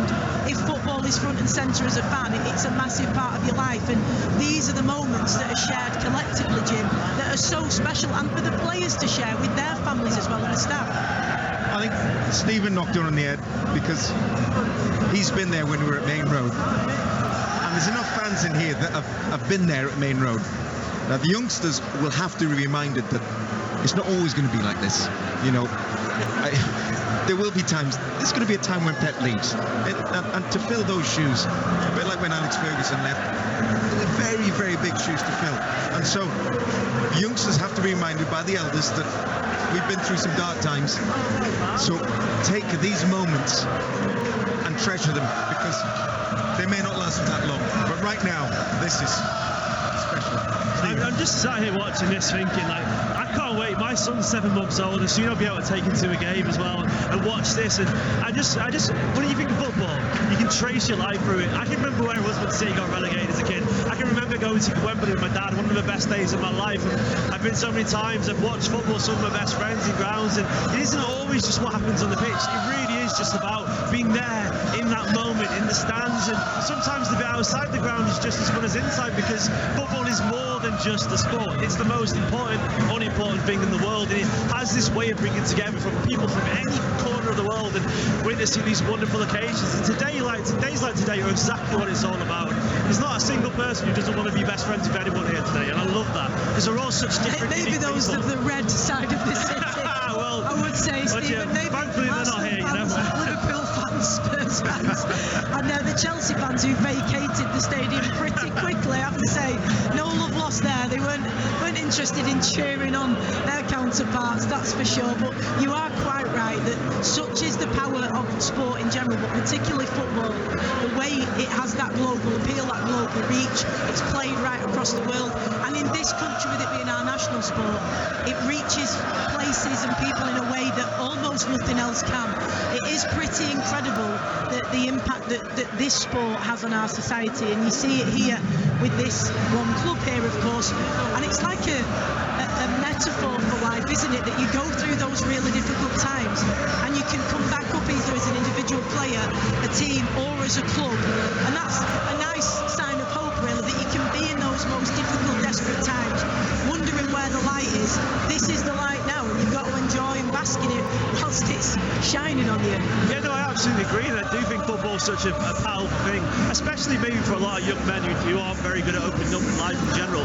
I do honestly recall as a kid being so upset because football meant the world to me. It's somewhere you're allowed to be emotional. Exactly. And I cried in football stadiums, and I guarantee you so many blokes would admit that who wouldn't admit it outside of a football stadium. And that's beautiful at the same time, and it does change you, and it does teach you how to live life lessons, successes and failures in a very comforting kind of brief way, which I love about it. And once again, it's just more than football. It's a family, isn't it? It's cheesy, but it's true.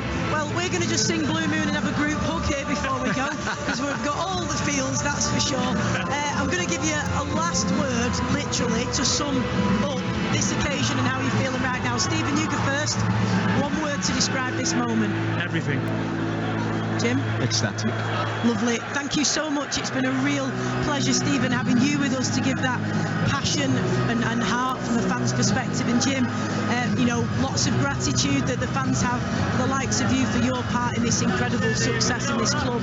Always an absolute gentleman and absolutely reflects all the values of this great club. So a real privilege to be alongside you as well. And thank you for being with us. What a day for the Blues. Manchester City crowned Premier League champions. We've been live here with you at the Etihad on BBC Radio Manchester, watching City win and then lift the trophy, and it is not yet over. There is still plenty of drama to come and hopefully much more to celebrate. We'll have all the reaction in full for you tomorrow on BBC Radio Manchester at breakfast.